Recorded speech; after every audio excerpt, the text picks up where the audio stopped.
இரு bro.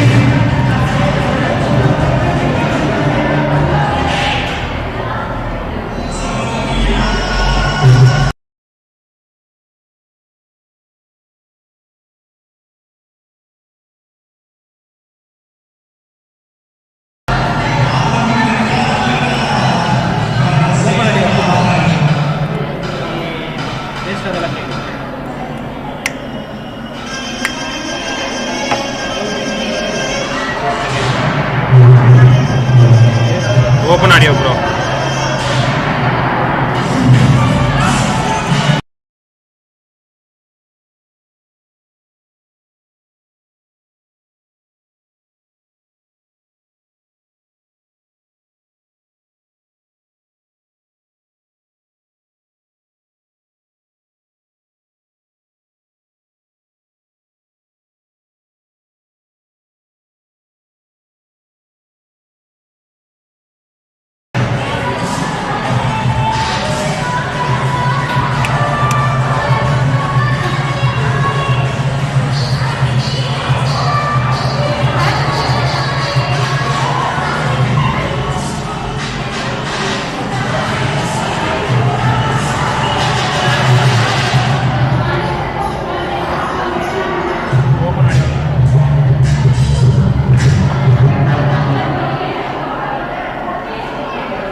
Out.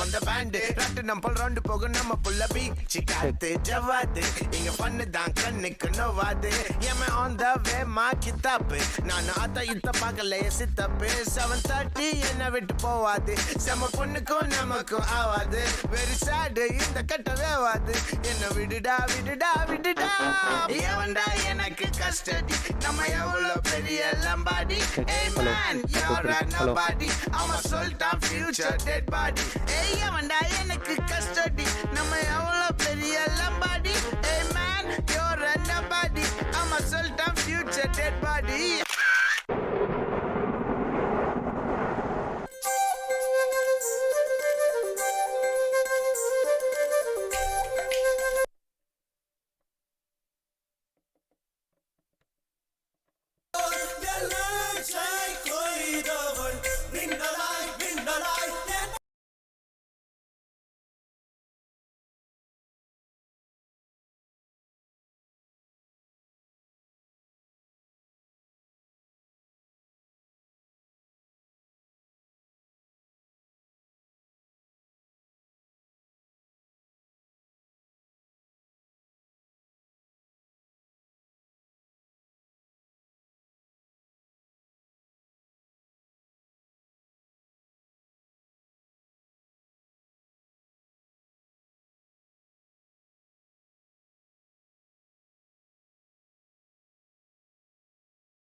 Delegates, a warm welcome to the second day of DBT-sponsored 9th National Conference on the Severity of Pathogenic and Non-Pathogenic Antigenic Peptides in Humans Caused by Infectious Agents, an insight on global awareness 2024. It is truly an honor to have each and every one of you here today as we continue our journey of exploration and discovery in the realm of infectious diseases. We extend a warm and pleasant welcome to everyone on this cheerful morning, including the staff and students from various colleges who have joined us. Yesterday, we had a delightful and enlightening experience listening to the talks of experts, and today promises to be equally enriching with our technical sessions. Our first session of the day promises to be enlightening as we welcome Dr. Sivaramamurthy Sir, Dean of the School of Bioscience and Technology, VIT Hosur. Let's kindly request our beloved Principal, Professor Dr. A. Muttumoni Sir, to honor our Chief Guest, Dr. R. Shiva Sir.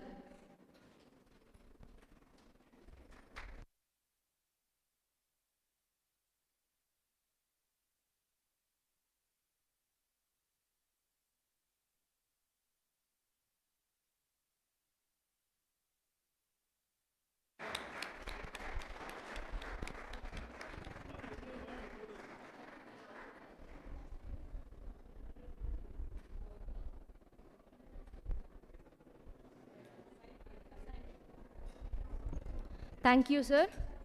We also kindly request Dr. G. Hema Malini ma'am to introduce our chief guest, Honor Dr. R. Shiva sir.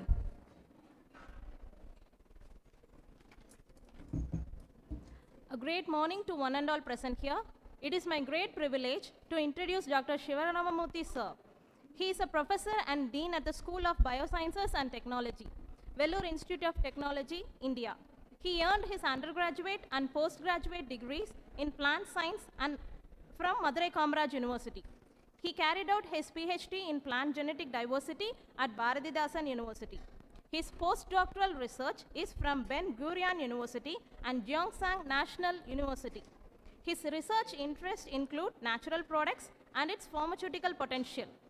He was recognized as one of the top 2% of scientists in the world since 2020 as per Stanford, Mendeley and Elsevier.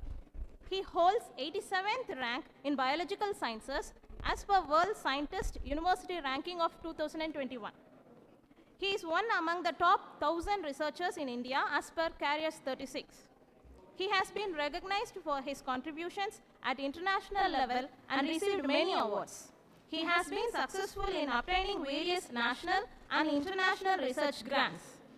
He is an IUCN Species Commission member for medicinal plants. He was nominated as Fellow of Linnean Society, Fellow of Royal Society of Biology, and Fellow of Royal Society from Chemistry. He has published more than 183 manuscripts in reputed peer-reviewed journals with more than 5,000 citations, H-index of 39 and I-index of 101.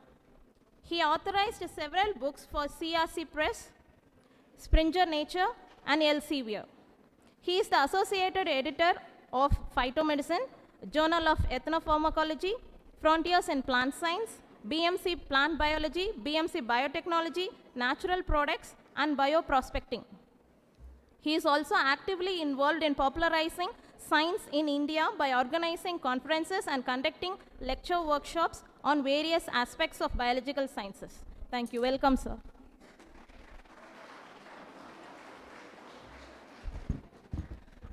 I kindly request the students' oral presentation and poster presentation go to Seminar Hall 1 and 2. Now, we cordially request Dr. R. Shiva sir to proceed over. Oral presentation, kindly go to Seminar Hall 2, and poster presentation, please go to Seminar Hall 1.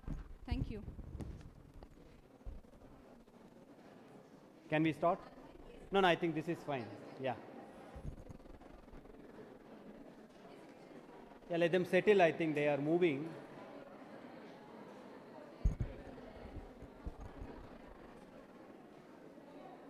So, good morning everyone, and it is really great pleasure to be here. At the outset, I thank the organizer for inviting me. Indeed, it's a great pleasure to give a talk, though it is not related to the main theme of the conference, but just I have been asked to discuss about some of the aspects that I am doing in VIT. In fact, I am a very good psychologist more than a biotechnologist, because based on the atmosphere, I can manage my lecture the way it goes. In fact, more than 2 decades I am working on pigments. All my postdoc works and other works are related to the pigments, and that is what I am going to tell, like, you know, what we are doing and what one can learn from that. So let me start with the classical way, like the plants, because being a plant biotechnologist, I want to start my first slide with plant.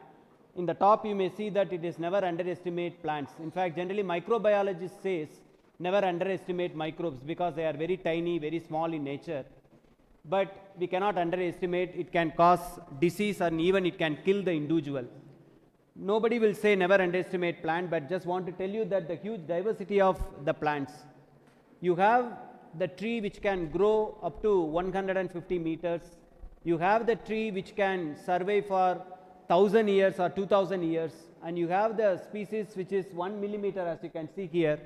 On the other hand, there is the Rafflesia, the flower where you can, you know, the newborn baby can sleep. So such a huge diversity the plant has. And we are very fortunate to be born in India, because India is one of the mega diversity countries. I don't want to give more details, everything is written here.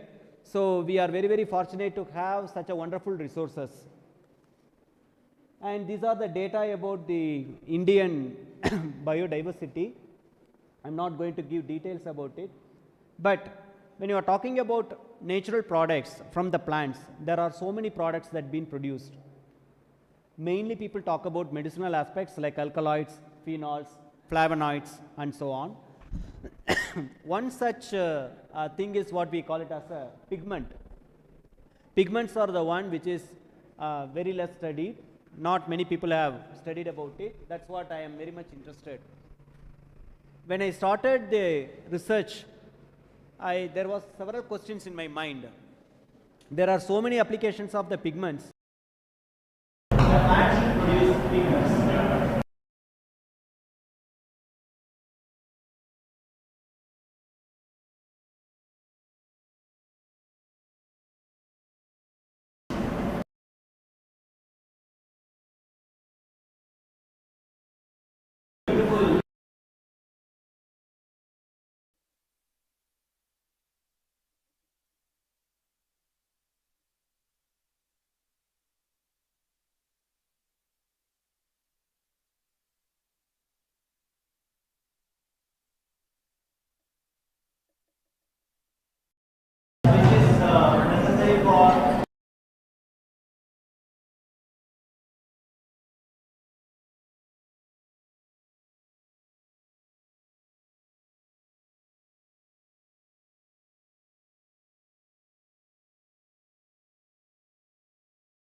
Can we? Okay. Yeah, I think, can you make attention? So in fact, I mentioned like, why the plants should have a bright colors. There are various reasons. As you can see that the bright colored flowers can be a very good attractive for the birds and insects so that the pollination can occur. And similarly, the fruits, when it is in a bright color, that helps to for the seed dispersal.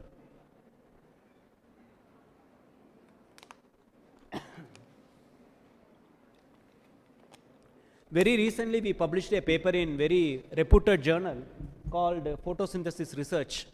So in this journal, we published that how the pigments playing important role for plant survival. It's not only for the photosynthesis, but also for the pigments act as a stress buster. In fact, some of you might have seen about the pattern of leaves. So especially the tropical region, during the summer season, when the sunlight is very high, the leaves will move towards down. That is called epinasty. When the temperature is less, when it is not getting many high light, the leaves will move towards up. That is called hyponasty. So both the conditions are not good for the plants. Only the pigments like carotenoids, anthocyanins are actually controlling the pattern of the leaves, and that's why these pigments are considered as the stress buster. So it reduces the stress for the plant and helps the plants to survive. So this is the work that we identify, and this was published in Photosynthesis Research, which is considered as one of the top class journals in the field of photosynthesis.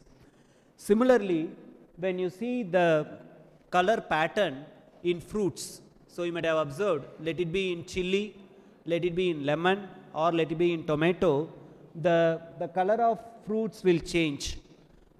It starts from green and it will end with a red color. So when it is completely ripened, it will be red in color. That is because of the pigment called lycopene. So in fact, in tomato there are at least 5 stages which has to be occur. So all those genes related, whatever the changes are happening, were very critically studied because it is necessary so as to know about the different color changes, the pigment synthesis in different changes, so that one can reach the market. These kind of the things can reach the market at the early stage. In fact, we were very much interested to know about those things. Then that was published in BMC Plant Biology. So what I am trying to say from this is that the pigments is the integral part of the synthesis, which is very, very necessary for the plants for their survival. But these kind of the dyes and pigments are not something new to the world. The history goes to several millennia. When the very first man crush or pick the very first berry, his palm is actually, or his hands, completely dyed with the color. So since then, the dyes were discovered and the dyes were traded, valued, and it been used for several thousand years or million years. The ancient clay, that is the oldest way to identify how the pigments been used or the dyes been used, and there is a record saying that several natural dyes been used by very old literature itself we can see. And you might have heard about mummies, that is in Egypt, the dead body is actually wrapped with the red color dye. The red color dye is actually from the Rubia tinctorium as well as Rubia cordifolia, which is nothing but the madder dye. And of course in southern part of India, especially women, today is the Women's Day. So many of you know that applying henna or mehendi, what we call it as a marudani. So this is a Lawsonia inermis, and Lawson is a pigment, and these kind of the practice which is for a long year. And apart from that, the people have used to decorate their own caves and other things. So that's how these kind of the natural dyes been used for Ajanta, Ellora, or the Bhimbetka cave. Bhimbetka is the cave which is in Madhya Pradesh. From Bhopal it is 50 kilometers. when I traveled, I captured these pictures. According to the archaeologists, they say it is 5,000 years old. So 5,000 years before, the people have used the natural dyes and they decorated. So everything went well until this man, William Henry Perkin, accidentally discovered the synthetic dye. So in fact, during the World War, he is supposed to synthesize the aniline, quinine actually he is supposed to synthesize, but instead of quinine synthesizing, accidentally there is oxidation of aniline and he got a new product, what we call it as a mauve. Mauve is a first synthetic color. It is as similar as that of the color, pink color shade, which is there. Since the discovery of the synthetic color, the natural colorants, natural pigments become diminished and it is slowly declined. And today, nobody is not much using with the natural dyes because of several reasons. Because of main reason is expensive. Nevertheless, these pigments, these dyes are being used for various purposes in different sectors like food sectors, cosmetics, drugs and textiles. So I'm not going to give everything, just let me show you a few examples only in a food sector how the pigments been used. So you may agree with me that the color is a very important component of the food. It doesn't matter whether the food is nutritious or flavorful or tasteful. More than that, the visual perception is making us to choose the food. So that's how the food coloring being used for applying both in commercial as well as for the industrial purpose people are using. As I was mentioning, doesn't matter whether it is a colorful or flavorful or well textured, the visual perception is most important, whether if it is added with the right color, the particular food being used. So these kind of the food colors are being used in varieties of foodstuffs like jams, jellies, pickles, cosmetics and toothpaste. So when we say food color, it's not necessarily to the food that we are consuming, but also for cosmetics, toothpaste also, these food colorants are used. Apart from that, these food colorants are also being used for in medicine, especially the tablets and capsules also, these kind of the food colorants are used. But there is a dangerous effect of those food colorant that Americans are using almost 5 times more than what they have used earlier in last 3 decades. So especially the children, they are taking more food dyes. Most of the food dyes are synthetic dyes, not natural one. And especially children are there because these kind of the food colorants are being applied in the juices or waffles or candy or other sort of material. As a result, the children taking more food colorant. And as you can see, Lays or Kurkure, whatever may be, even the adults are taking.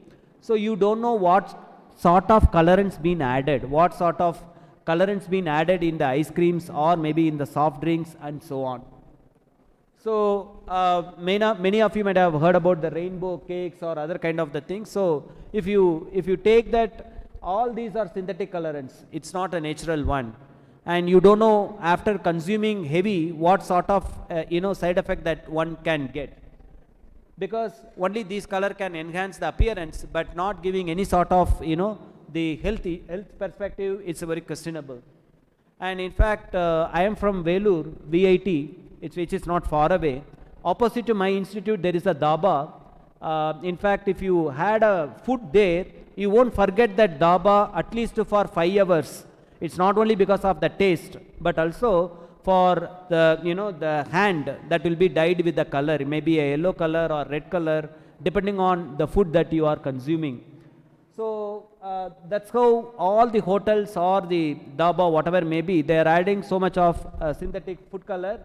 And the candy and ice creams, you might have heard that let it be Naturals or Ibaco or any brand, if you go, you have all colors of ice creams, and really you really don't know what colors that been adding. And here you can see the candy. Of course, very recently the Tamil Nadu government said that the colorant should be banned because it is people like us who reported that which can definitely cause cancer. So these kind of the colorants will cause cancer, and because of that the cotton candy being banned in Tamil Nadu at least. So the question here is like, how safe the food colorants we are using, how safe these kind of the food colorant. And let me give you 2 examples. Let me start with let's say like the toothpaste. So these are the common toothpaste most of the Indians are using. In fact, I've been different countries, but these are all the brands which is used by the different people in India. So let it be Pepsodent, let it be Close-Up, or any other thing. So here, this is one toothpaste, Senolin, or you can also verify your toothpaste that you are using. If you see the color, I don't know whether you could be able to read here, it is called erythrocyan. Erythrocyan is the color that is been adding for the red color in toothpaste. And similarly, when you are not keeping well, especially cough or cold, you may ask to take syrup, cough syrup. The cough syrup, especially for the children, when you are seeing, here also you can see the cough syrup, the color is what you call, it's a erythrocyan. But this erythrocyan is actually banded one. It's supposed to not use, it is under restricted use, and it is banned in European Union, and of course it is also banned in the US. But in India still we are using, those kind of the erythrocyan. By the way, why erythrocyan is using, and what is erythrocyan? Erythrocyan is called red number 3, which is a derivative of fluorone. The purpose for using this erythrocyan is it's quite soluble in water. Because of that reason, it is being used as a colorant. But if you use more erythrocyan, definitely it can cause cancer, because it is proved that it is a carcinogenic. Today, the most number of the death that is happening because of 3 things. One is what you call the cardiac issues. The second thing is what you call accidents. The third and most reason for the death for these days is what you call cancers. You have different types of cancers, and many people may have a good habits. They might not smoke, they might not drink, they might have a very good habit, but still they may have a cancer. What could be the reason? These studies reporting that today the cancer is because of the colorants that they are taking in the food. The erythrocyan is one such artificial or synthetic colorant that is a potential candidate that is more than sufficient to cause cancer. And some people it can cause breathlessness, and some people it can cause skin irritation, and so on. And not only erythrocyan, you have different ranges of color, and all colors are not safe, or all the synthetic colorants are not safe. Because the study has been carried out in United Kingdom, they have taken 2 different kids. One with the age of, let's say, like 3 to 4 year old kids, around 155 kids they have studied. And similarly, the age between 8 and 9, almost 100 plus kids were studied. So what they observed from their study is that these kids are hyperactivity, means they can't sit in a small place. I mean, now also I could observe that, the being adult, they cannot sit for half an hour, they cannot listen. It is not because of the fellow who is speaking, it is because of the mentality, correct? It's called hyperactivity. This is called the simple hyperactivity. They cannot sit, they cannot simply, listen. So this things only because of the colorants that they are consuming, and that's what the report says. And I mentioned that there are different ranges of color. Let's say, for example, blue color, if you are using for ice cream or anything, that blue color dye is actually brilliant blue, and this brilliant blue can cause kidney tumor. So that can cause tumor in kidney. Similarly, indigo carmine, that can also cause brain glioma, that is nothing but tumor in brain. And citrus red color one, that is can cause in urinary bladder, it can cause the cancer. and fast green, in fact ice creams and other thing people are using. So that can cause the tumor in bladder as well as in testis. So Allura red, the red color, another red color one, which can cause the hypersensitivity, and also it can cause the immune system tumor. So irrespective of the color, you tell me any color, I can tell you what sort of cancer it can cause. It's not my statement, it has been studied very thoroughly, completely, and people have, reported that. So that's the reason, like, these kind of the synthetic colorant can cause. Then obviously there may be a question like there is no any law, there is no any legal perspective to avoid those kind of the law in the market. Of course there is a law, that law is called food law, and they permit only a restricted number of colors, but the number will vary from countries to country, it's not fixed one. So as far as FAO is concerned, they permit only 14 artificial colors, and in European Union they permit only 15 colors, and in Japan 12 colors, Korea and USA only 9 colors. In India it permitted only 8 colors, but we are using 8 million colors. So that is the reality. Though there is a law, nobody is following. So just to give the awareness, I published purposely in Current Science, which is an Indian journal. The reason for publishing is this message should go to the Indian population, Indian people. That's the reason the paper was published in Current Science about food colorant and health issue, are we aware. So all those synthetic colorant or artificial colorants can be replaced with the natural colorants. It's not that we don't have any options. Absolutely there is an option available. So whatever the color that actually we are looking for, that can be replaced with the natural colorant. So the list goes like that. And in India there is a very huge demand for the food colorants, and it is expecting that in 2027 almost 53% of the CAGR will increase. So that shows that the huge market is actually awaiting for the food colorants. And there is a compound annual growth is also increasing. So that's why there is a reason for the food colorants, safer natural food colorants in India. Apart from that, these kind of the natural pigments can not only avoiding the cancers and other things, but it can also cure several diseases. These are some of the paper from our lab, and we published in Phytomedicine about the neuroprotective potential of some of the important carotenoids, and similarly the cardioprotective effects which can prevent the cancer, which can prevent the cancer as well as which can also protect the cardio. There are some pigments which are there that been reported.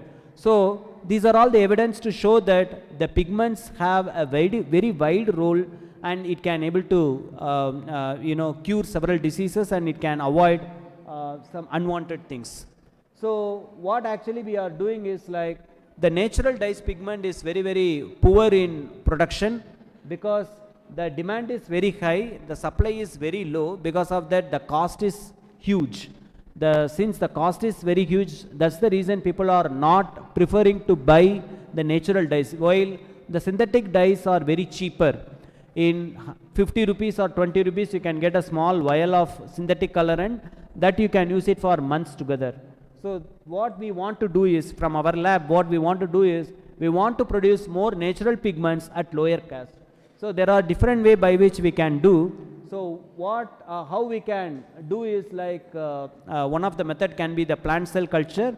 I think yesterday Dr. Vasant might have mentioned about the tissue culture techniques and other thing. I'm not going to give detail. So it is a technique by which one can produce more amount of the metabolites that actually you are looking for. So let me give one example. This is what we call it as a saffron, that is the Crocus sativus. So this Crocus sativus stigma is actually producing a pigment called crocetine, and this crocetine is very important apocarotenoid pigment. If you want to get just 20 gram of crocetine, you want to get the 20 gram of crocetine, you require of at least 1 kilogram of dry stigma. You need the plant at least 1 kilogram of dry stigma. That means you require of 100,000 to 170,000 flowers. When you have 100,000 to 170,000, then only you can get just 20 grams of what do you call the crocetine pigment. Not only that, it also require a huge labor, let's say like a 400 hours of labors which is needed. So the cell culture could be the best method which can overcome all those. In fact, by tissue culture, from the callus itself, one can get the required pigments. In fact, we have published many manuscripts and using some of the important dye yielding plants. So these are all the pigments producing plants like Rubia cordifolia, Waldenlandia umbellata, Indigofera, Malotus and all those things.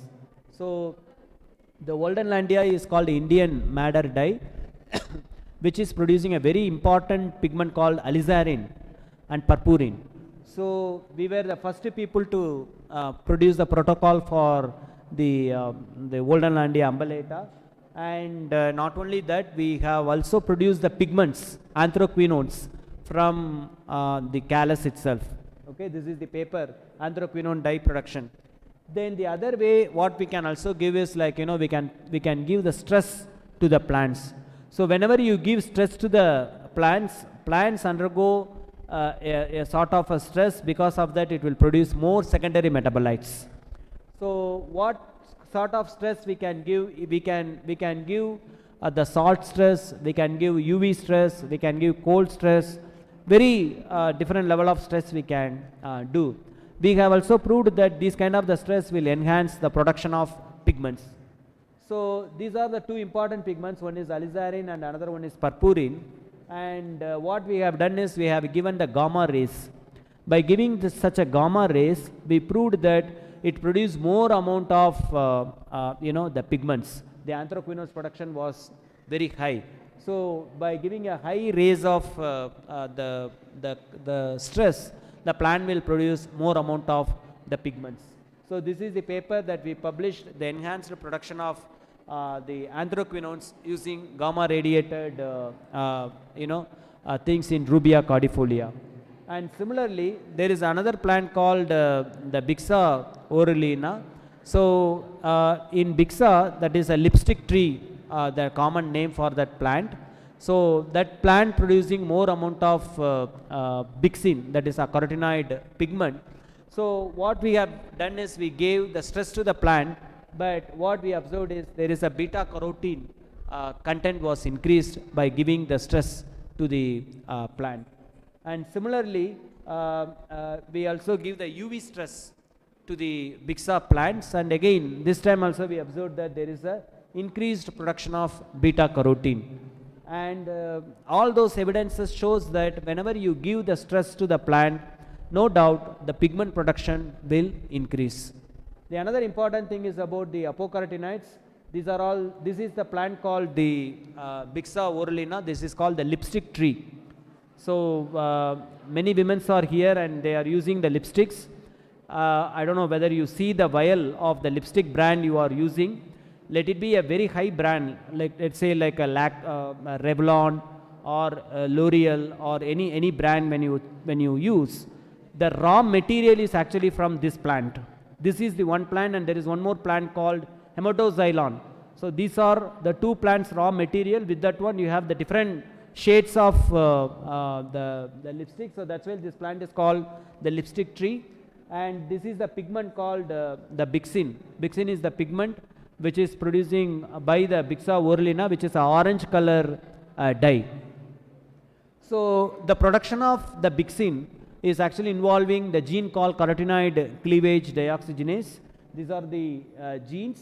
And what actually we have done is we worked in a model organism called Arabidopsis thaliana. I don't know whether you know about that plant or not. This is called the model plant. Model plant means like the standard, we can say, Arabidopsis thaliana. So all those genes are present in this particular plant. We used this as a model organism to overproduce the pigments.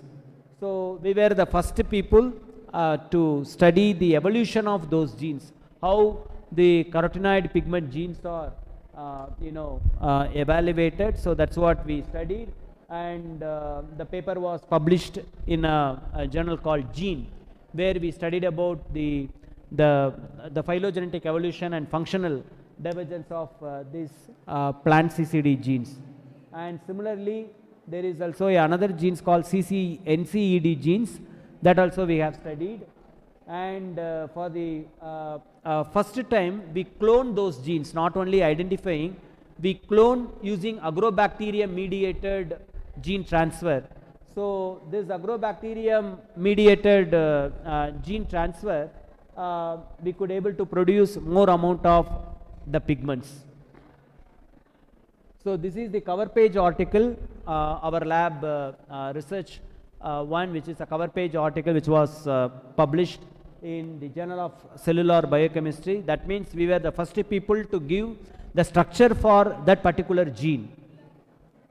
So very recently in Plant Science, this is the paper, I think 2 years back we published about one of the CCD4 genes. Then let me mention about some of the microbial pigments. In fact, this is the coconut, half coconut, which used by my mother for cooking purpose.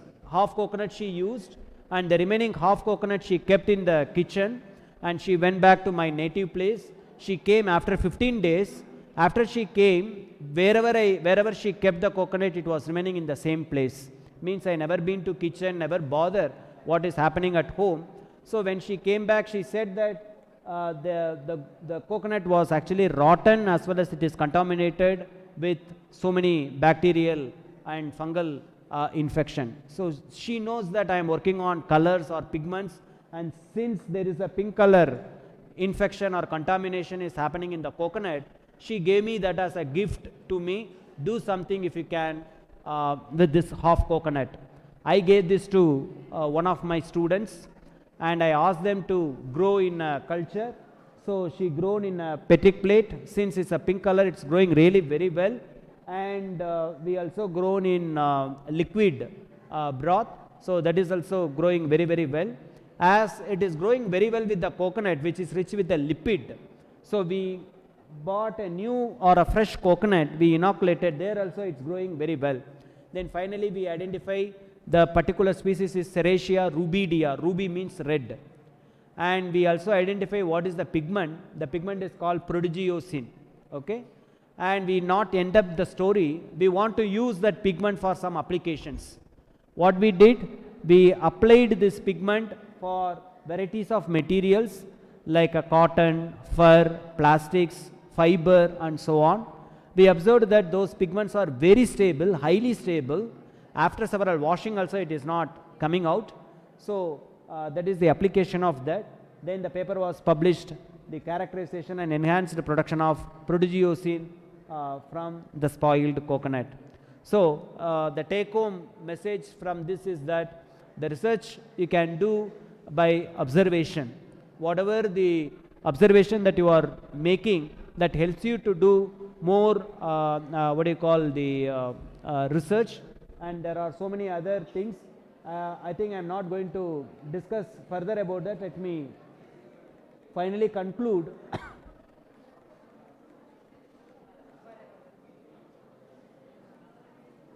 One important thing.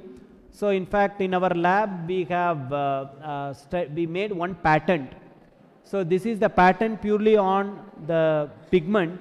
So in fact we observed that some of the pigments are also having the photoprotectant activity. So what is photoprotectant? Like it is as similar as that of your Fair and Lovely or Vico Turmeric, whatever the cream that you are using. So the principle of working those kind of the cream is protect against the sun, protect against the UV. So same way we identify the pigments which can protect the skin. So this one we have done with the animal studies.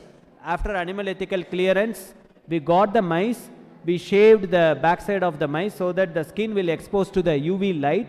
In our lab we have a UV hood. In that UV hood the mice will be injected, so light will be switched on so that the UV rays will pass to the mice. Now the skin will directly affect with the UV rays, and this is a control. And now we have the cream that is prepared by our lab. When we applied those cream to those mice and when we are injecting into the UV, then we proved that those kind of the cream is actually protecting the skin. So that actually we got the patent that photoprotectant activity of those the pigments. So that is the thing, and lots of things can also be done for UV. I will not going to discuss all those things.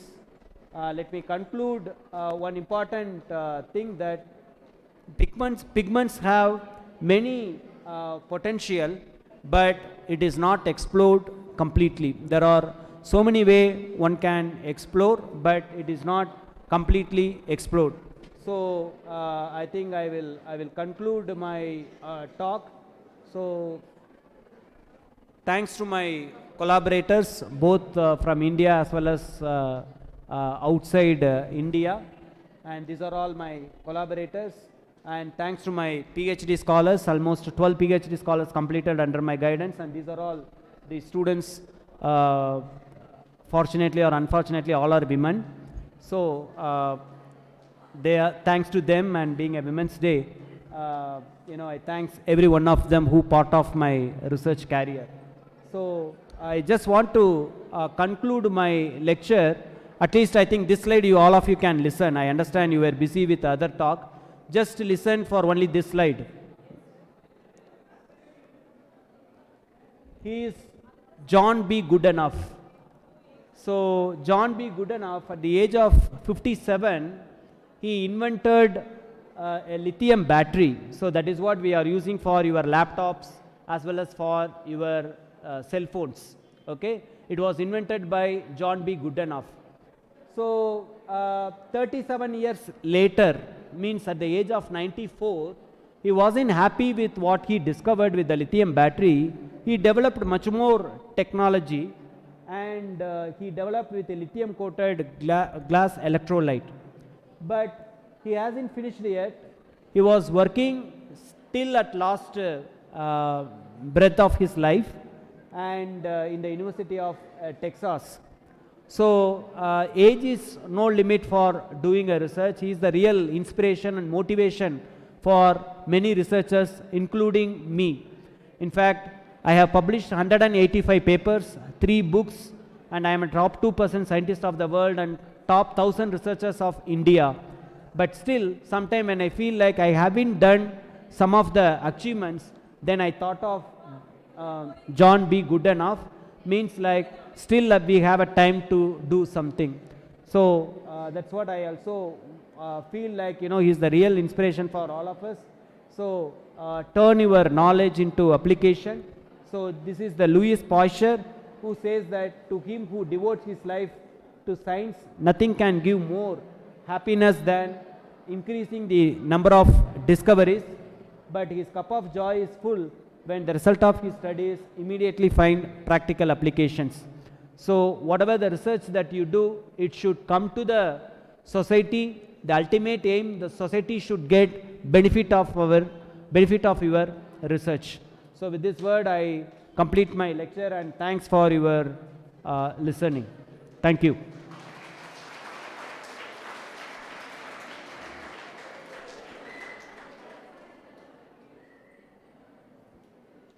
So of course, more than all slides, last slide you are enjoying, I understand. So especially the Chinese guy. If you have any questions, you can ask.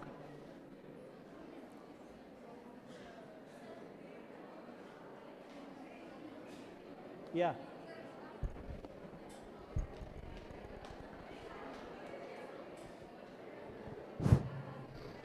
Good morning, sir. I have one doubt that you have used some radiations, no, sir, gamma radiations.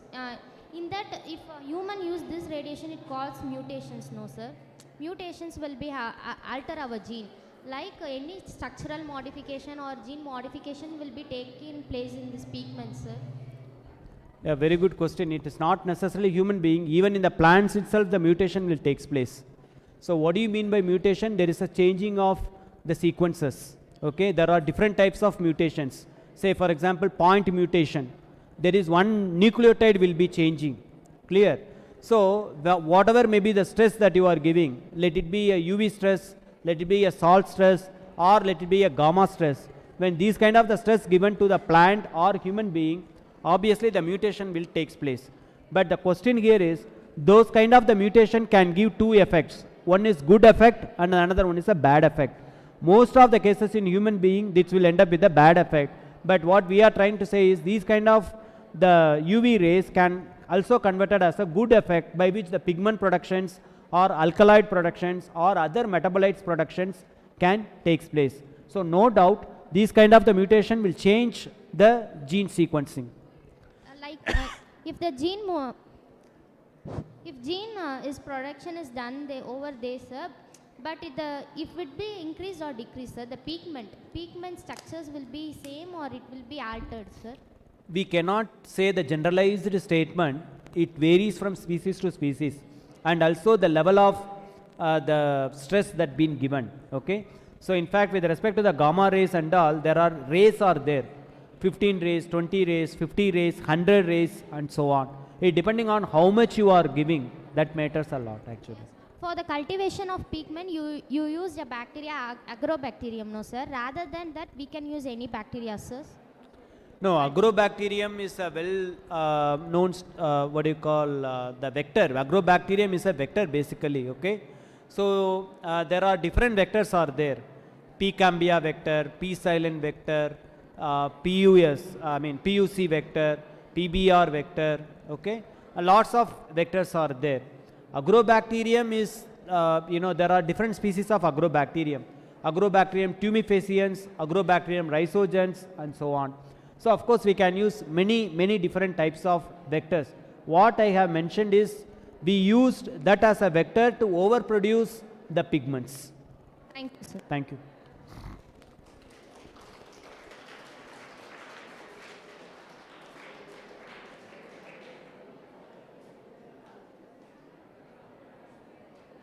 Students, are you having any more questions?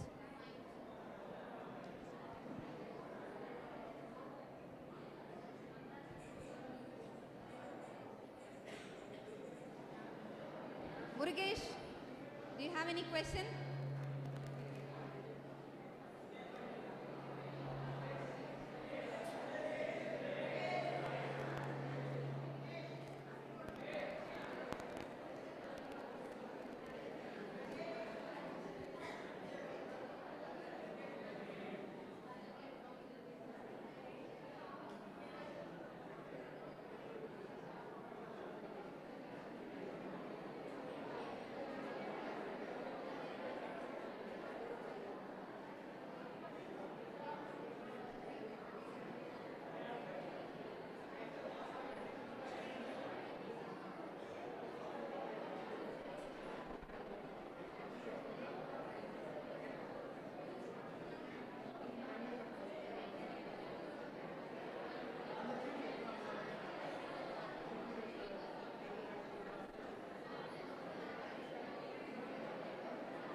Students who are here for presentations are kindly requested to go to the seminar hall 2.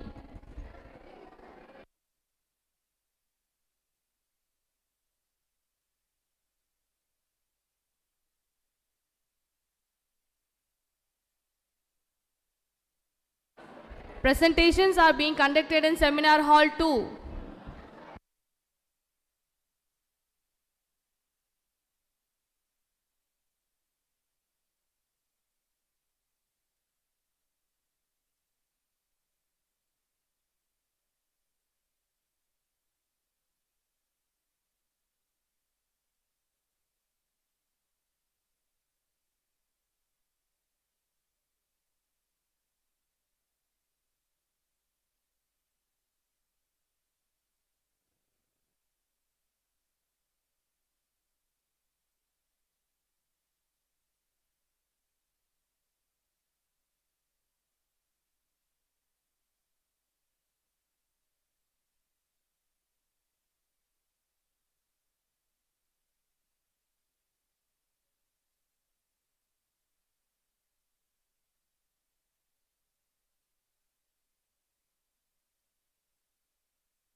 I request everyone, please maintain silence. Following Dr. R. Shiva sir's insightful talk, we have the privilege of hearing from another distinguished speaker, Dr. K. Tangaraj sir, Chief Scientist at the Center for Cellular and Molecular Biology, Hyderabad, who will be joining us through virtual mode. We request Mrs. N. Soumya ma'am to introduce our chief guest, Dr. K. Tangaraj sir.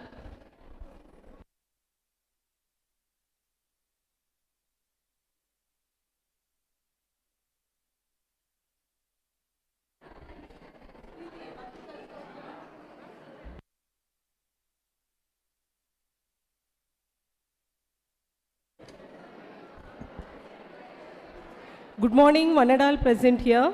I am so happy to introduce Dr. K. Thangarajan sir. Dr. K. Thangaraj sir is a senior scientist and group leader at the Evolutionary and Medical Genetics Laboratory.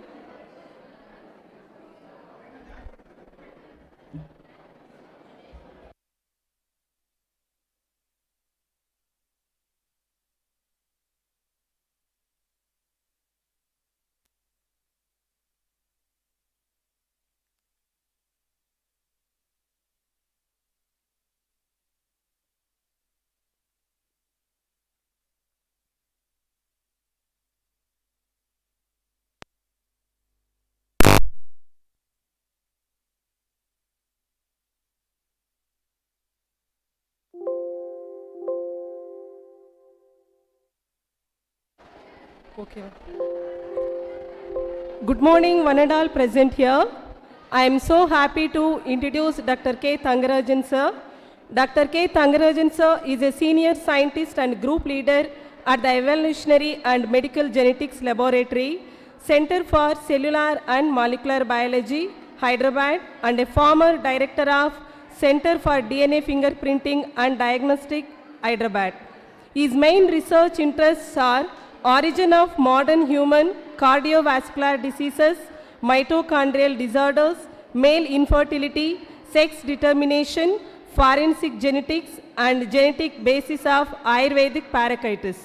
Dr. K. Thangaraj sir has published more than 200 research articles in peer-reviewed journals, including Nature, Nature Genetics, Science, and Lancet. Dr. Thangaraj sir is an elected fellow of Indian Academy of Sciences, Indian National Science Academy, National Academy of Biological Sciences, AP Academy of Science, and elected member of Guha Research Conference. He is an adjunct visiting professor of Manipal University and a recipient of Raman Research Fellowship, Rashtriya Ratan Award, and the UK India Education and Research Initiative Major Award. Dr. K. Thangaraj sir is a board editor of Mitochondria, academic editor of PLOS One, associated editor of BMC Medical Genetics, BMC Genetics review editor of Foreigners in Evolutionary and Population Genetics, and member of the editorial board of the journals Human Biology, Clinical Genetics, Investigative Genetics, and the Open Reproductive Science Journal. He was the president of the Indian Society of Human Genetics in the year 2011 and 2015, and the founder of the Society for Mitochondrial Research and Medicine. He is associated with the Assessment Committee as a technical expert for National Accreditation Board for Testing and Calibration Laboratories in New Delhi. He has won many prestigious awards such as UK India Education and Research Initiative Award by Gordon Brown, former Prime Minister of the United Kingdom, Raman Research Fellow Award CSIR in the year 2006 and 2007, and Rashtriya Ratan Award in New Delhi in the year 2006. I welcome you, sir. Thank you. Thank you, ma'am. We now request Dr. K. Thangarajan sir to take over the session.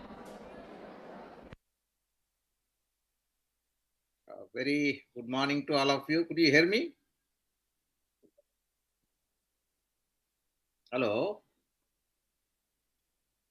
Could you hear me? Yes, sir. Yes, sir. Yes. Okay. right?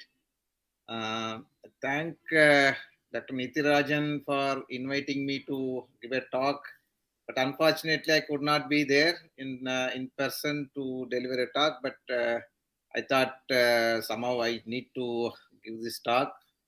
Let me share my slide.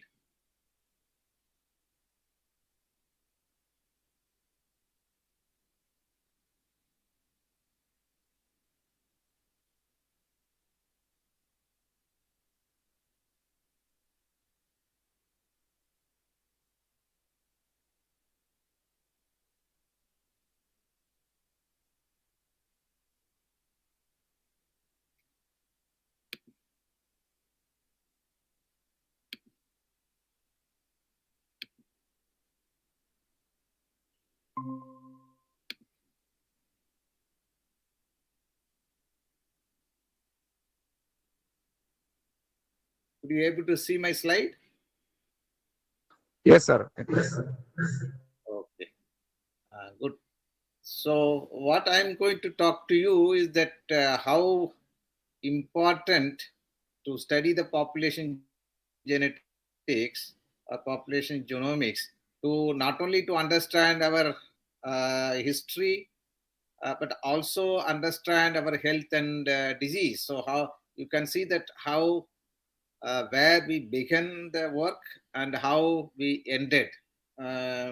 This is about 30 years of my work, but I'll give you very briefly in maybe 20 minutes time. When you talk about population genomics, there's no other place than India or Indian subcontinent. It's because of the huge amount of human diversity which we have here. The Indian populations, as most of you are aware, very well stratified into many ways. So one of the stratification or division is based on the language. You know that there are 4 major linguistic groups like Dravidians, Indo-Europeans, Austroasiatic, and Tibeto-Burman. Again, if you take each linguistic group, there are several languages. If you take Dravidian languages, Tamil, Malayalam, Kannada, these are the 4 Dravidian languages. Similarly, if you take Indo-European, there are several. Austroasiatic, there are several languages. Tibeto-Burman, there are several languages. In addition to that, there are isolated languages like Andamanese, Nigalis, and few more. Under each linguistic group, there are several social stratification, as most of you are aware, so-called upper caste, middle caste, lower caste, tribes, and primitive tribes. So all of them put together now, if you look at how many population in India, it's about 4,635 anthropologically well-defined population groups. So one would ask question, why such huge diversity exists in India? Of course, we are the country which has one of the oldest populations, as you see here, the Andamanese. They are the first modern human who migrated out of Africa, which I'll tell you later. And subsequently, there are several migrations. We have different geographical region, like high altitude. If you go to Himalaya, there's high altitude. There are region where there's a malarial prevalent, like Chhattisgarh and Orissa. All of this makes individual, particularly the endogamy, means marrying within the group, is the one which created more variation within the population. Therefore, genetically, if you look at every individual population is genetically very unique, which we'll see in the coming slides. But why to study the genome?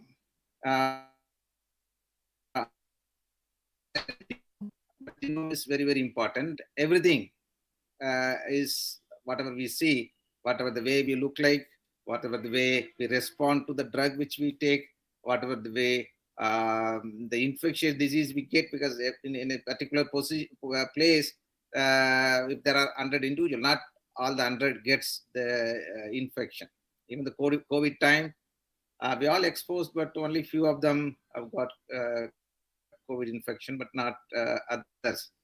All of this because of the genetic variations which we have in our genome, which we will see in the coming slides. So therefore, it is important to study the genome.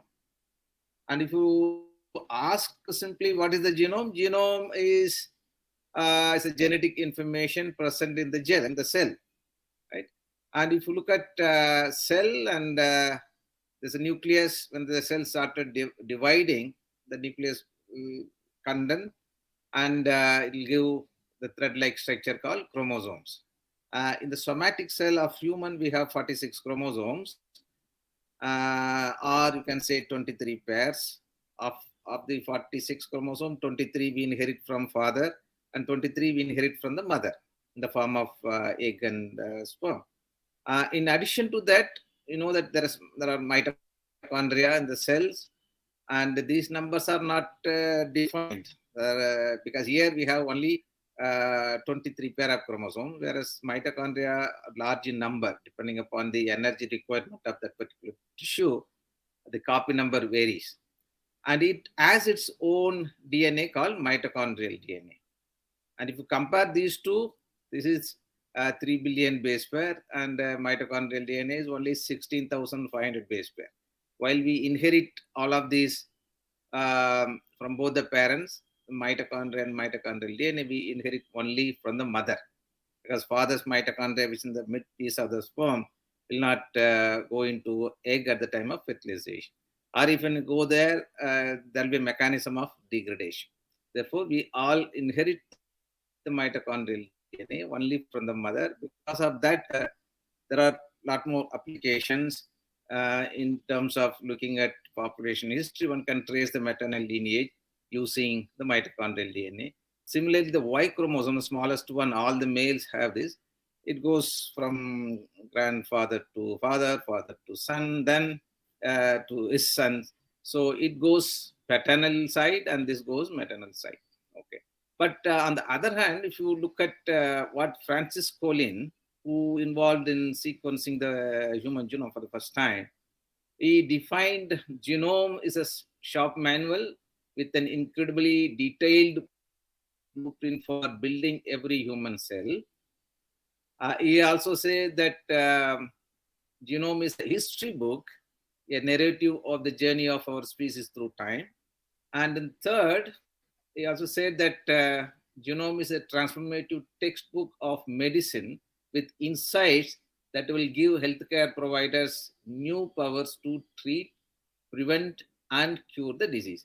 So these two are very important. During my presentation, we will realize that how important these two aspects are. We talked about the human migration or population genomics. I also mentioned that we have one of the oldest populations. They are none other than the tribal populations of Andaman and Nicobar Islands. There are 4 tribal groups. This is Onge. We also have Jarwa, Great Andamanis, and Sentinelese. And they are the first human who migrated out of Africa. We have collected the samples and sequenced the mitochondrial DNA of Andamanis. And based on the mutation, we can actually estimate that the age of the population, and also we predicted, because these are the new mutations, and these are the position where there's a mutation only in the Andamanis, but not in other populations. And based on this mutation, we calculated their age is about 65,000 years. So we came to the conclusion that the Andamanis are the first modern human who migrated out of Africa, taking and reached Andaman and Nicobar Islands about 65,000 years back. Evidence, first genetic evidence suggesting that the Andaman tribes are the first modern human migrated out of Africa. So this is one of the important study in terms of human migration. Then after human genome was sequenced, then 1 million SNPs in a single slide, call it as a chip available, then we thought we should make use of that to understand, again, population history. And in terms of medical relevance, also it probably gives. Therefore, we selected some 132 individuals representing all the linguistic groups, like as you see here, Dravidians are in blue color, Indo-Europeans are in red color, Austroasiatic are in green color, and these are the Tibeto-Burmans. And we also used the Andaman tribes. So every single individuals have been analyzed with 1 million genetic markers. We also compared that with worldwide data set, that's the Human Genome Diversity Panel and HapMap data set, and some of the statistical method which we used. And that actually gave us a clue that in the prehistoric India, there was two founding populations. So this paper came in Nature with the cover page that tells it the importance of this particular study. We have shown in the prehistoric India, there were two founding groups. One, we call them as ancestral South Indians. Other one is ancestral North Indians. The ancestral South Indians, those who are in the southern part of India, who are part of the early human migration. While Andamanis were migrating, taking southern coastal route, some groups stayed in southern part of India, either Kerala, Tamil Nadu, were the first probably settlers of in Indian subcontinent. Then there was second wave of migration. People started migrating towards north from Africa, and there was a division. One group has gone to Europe, other group has come to northern part of India, whom we call as ancestral North Indian. These are the two founding groups in Indian subcontinent. There are several evidence we have shown that I'm not telling that now because of the time limit. Genetically shows that people who are living in north have some kind of genetic affinities with Europeans. Then these two groups have admixed and gave rise to many population groups that again I'll come a bit later. On the other side, what you see here is called as principal component analysis. These are all Indian populations. This is European sample, this is African sample, and this is Chinese sample. Now you can see that these are the three HapMap sample from three different continents, although there are hundreds of individuals in these clusters, but they are in a single cluster, suggesting that genetically not much difference between those 100 individuals, therefore they are in a single cluster. Whereas look at Indians, every single population is unique. Every single population is unique, but still we all share some kind of genetic affinities. That is why there's a kind of gradient of cluster. Although every population is unique, but still some affinity we have, which we'll see why that kind of cluster is seen. Before that, let me show that what we have shown at this study is that all Indians have admixed. We also refuted, there was no Aryan who came and pushed all the Dravidian towards south, so that theory was refuted. And we also predicted high frequency of recessive disease. Again, I'll come a bit later. These are only the prediction. As I mentioned that there is admixture between these two groups. We took another study to estimate when this admixture took place. So in this study, what we have shown, this ancestral South Indian and ancestral North Indians have independently gave rise to many populations. Probably you can imagine that initially people have settled in jungle. After completing whatever the food material available there, some group must have moved to another place where there was enough food was available. Similarly, there was several groups have diverged. But interestingly, what we predicted using the whole genome wide SNP markers, that during the last 2,000 to 4,000 years, these two founding groups have admixed. The color indicates there's a kind of mixture between these two. Then for the last 2,000 years, every single population started marrying within the group called endogamy. So this is overall picture of Indian population at present. Initially, the Andamanis came at the time, some groups stayed in south called as ancestral South Indian. They gave rise to many population groups. Then the North Indian came, they gave rise to many populations. But we all admixed during the last 2,000 to 4,000 years. But last 2,000 years, everybody is maintaining the endogamy, means marrying within the group. Probably the caste system which arose around 1,000 or 1,500 years also put more pressure on every single population to maintain the endogamy. Now let's look at what is the impact of this endogamy on our health and disease. So we took another study, taking large number of population groups. We took now 2,800 individuals from 275 endogamous group. This time we are not restricting only in India. We also extended our study to other South Asians, including Sri Lankans, Pakistan, Nepal, Bangladesh, and so on. The reason, again, I'm not telling because of time limit. There are several mutations which we found in India also prevalent in other South Asian countries. Therefore, we thought that we should extend this study. In this study, surprisingly, we have seen that there's a lot of opportunity for us if we recessive mutation that can cause population-specific recessive disease. So we started looking at various population groups. In this analysis, every line represents one population. 275 different populations.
As a Jewish and Finnish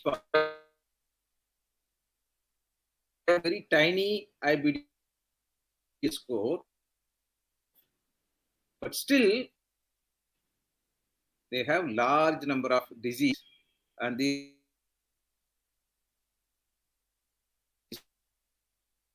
genes, these are disease, and you can see most of them are autosomal recessive.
1172 amino acid.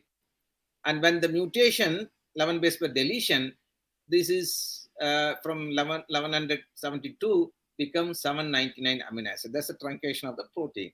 Therefore, it doesn't do its function normally. Therefore, the disease. So we created the animal model by CRISPR-Cas, and in fact, we are seeing the similar phenotype what we have seen in the patient.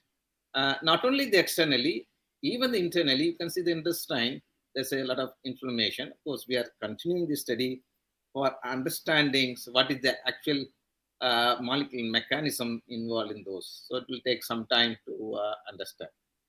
On the other hand, when we have something in hand, I told you initially how studying the population genomics is going to help the public, public.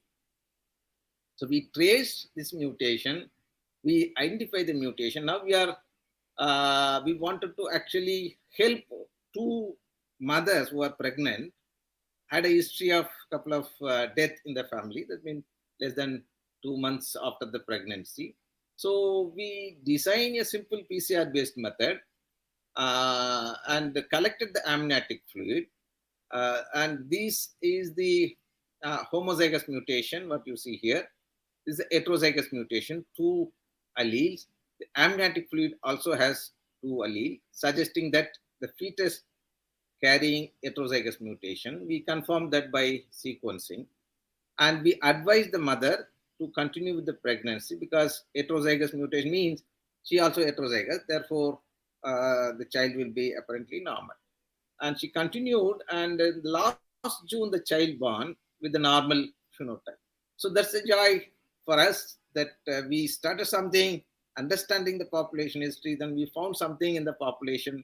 We predicted initially this population might have some mutation, and we identified the mutation, identified the family. We could help the family by doing prenatal diagnosis and genetic counseling, and therefore it helps the population. Now we are planning to screen the entire population, and we have just asked the government to give us the permission to screen the entire population. This is a process. Once we get it, we'll try to screen all the individuals who are in the children and those who are at the reproductive age. Therefore, systematically we can screen and do the genetic counseling, and future we can avoid such a children with this disease. So I think already 20 minutes over. Therefore, I stop here and thanking again Nithirajan and others who have organized this conference. Thank you very much.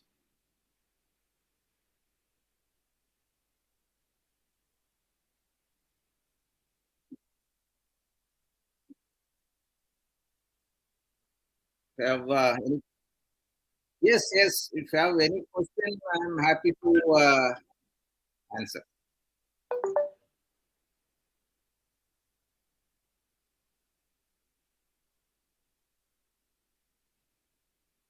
Anybody has question?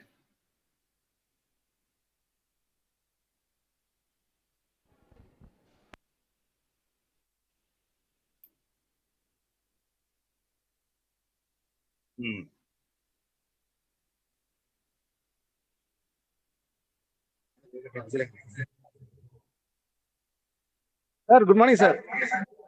How are you, Muganandam? It is a wonderful talk, sir. It is a basic information for our children. There is an echo. It's not very clear. Go to close to the mic.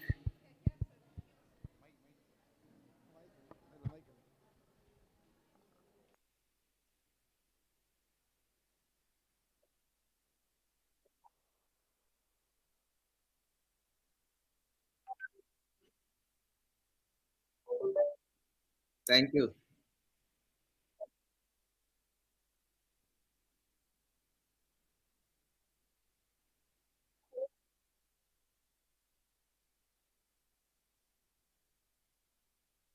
Sure. Sorry, because of my too much of travel, I could not make it this time. I will I'll try sometime in future.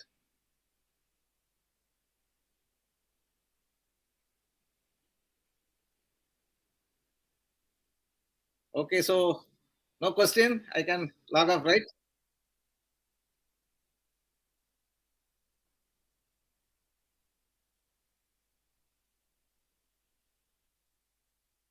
Okay. I log off now. Okay. Okay. Wish you all the very best.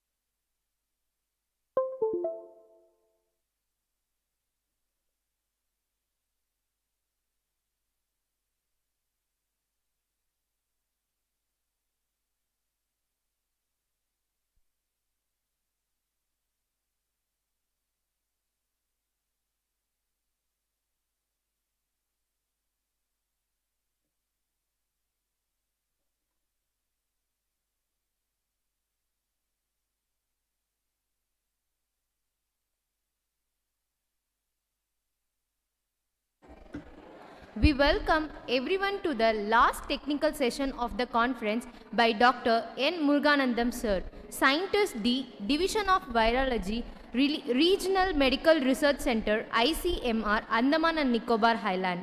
We kindly request Ms. N. Saumya ma'am to introduce our chief guest, Dr. N. Muruganandam Sir. Welcome you ma'am.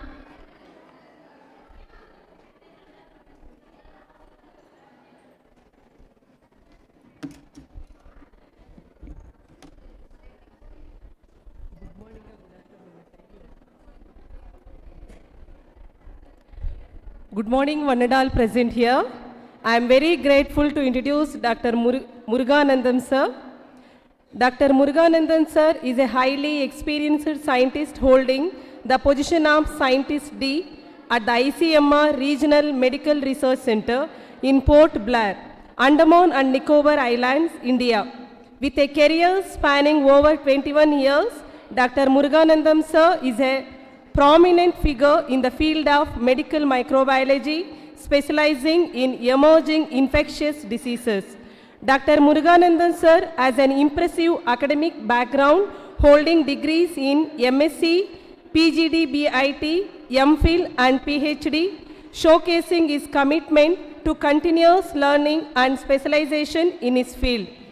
His extensive professional journey includes various significant roles at ICMR, RMRC, Port Blair, currently serving as Scientist D since September 2020. He has progressively climbed the ranks, holding positions such as Scientist C, Research Scientist 2, Research Scientist 1 and others. Notably, Dr. Muruganandam Sir also served as a tutor at AV Medical College and Hospital, Puducherry from June 2002 to November 2007. Dr. Muruganandam Sir has been honored with prestigious awards including the LT Governors Commendation in the year 2022 for his dedication and professionalism in scientific contributions as a microbiologist in the Andaman and Nicobar Islands. His international travels, grants for conference in Lisbon, Portugal, further underline his recognition in the global scientific community. He has received letters of appreciation both internationally and national levels.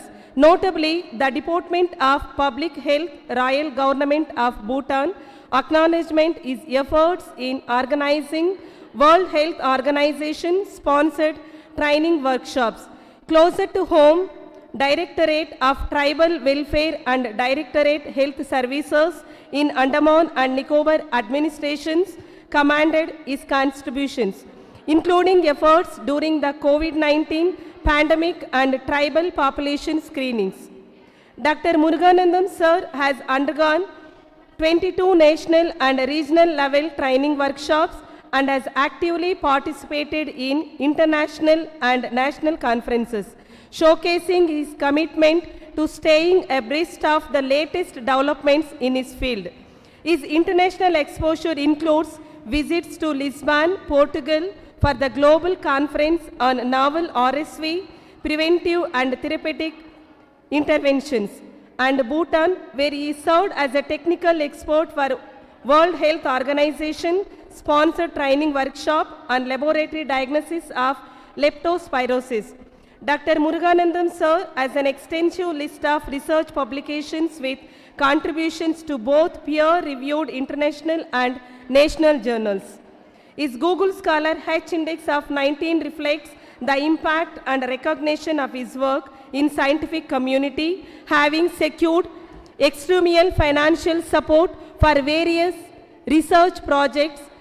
Dr. Muruganandam sir has demonstrated his ability to attract funding for impactful research. His involvement in intellectual properties, including the design and publications of portable immunoassay devices. I welcome you, sir. Thank you.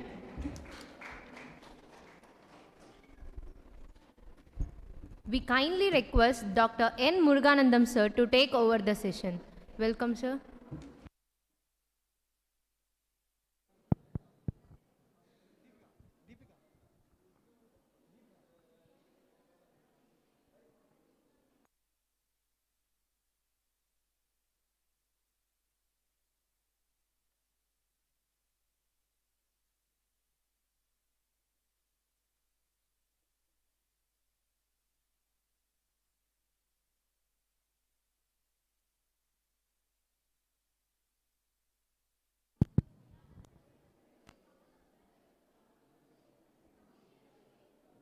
Good afternoon or good morning.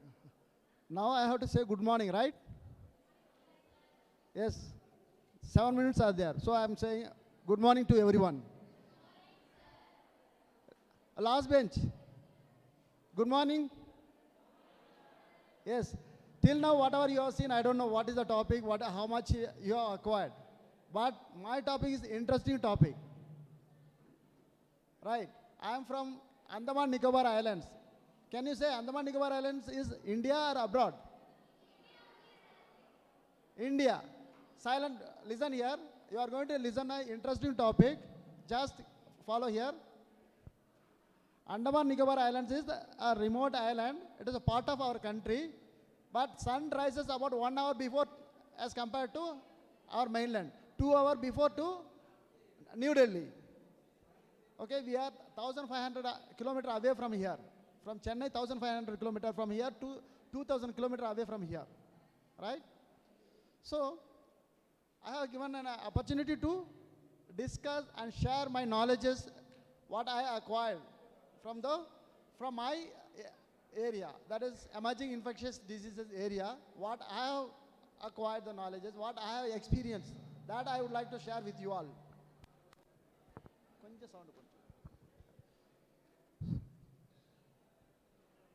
The topic which is given are respiratory viruses among particularly vulnerable tribal population in remote island. Again,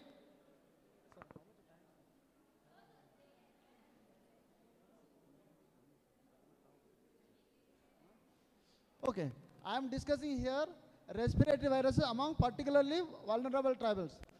Then you can ask the question,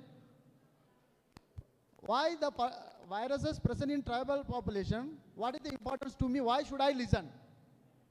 Why should I listen? That you can ask the question, right? Why you are not asking? Right? The question which is, the topic is respiratory viruses among particularly vulnerable tribal population in remote islands in India. The remote island means the island which is present in farther away. So the viruses which are present there, which is among tribal population, what way it is related to you, we all? This question always should remind. Sometime if you required, you may ask it. Okay? I will ask you. Be ready for questions. Anytime I will ask questions from you. Okay, next questions. I am Dr. Muruganandam, a scientist D, ICMR. What is ICMR? What is the role of ICMR? Any medical researchers, it should have connection with the Indian Council of Medical Research. Any medical researchers, whether you are doing or not doing, going to do, whatever, it is having the concern of ICMR. Your research output is significant or insignificant, or it can be further fine-tuned. Everything will be decided by ICMR, Indian Council of Medical Research. So Indian Council of Medical Research is the apex body for medical research in our country. Any disease which enters in the country, enters into the country, that is the responsibility of the ICMR to take care, to control and contain the further infection in the country, or to prevent that, or for developing the treatment strategy. Everything depends upon ICMR. So ICMR is the one which plays the major role for everyone in your future. Listen again. Pink dress, last row. Yes, pink. Your mobile is switch off first. Switch off mobile and sit here. You only. Switch off. I will see till last benches. I will not leave you all. Because I have spent near about, my 1 hour is 30,000 rupees.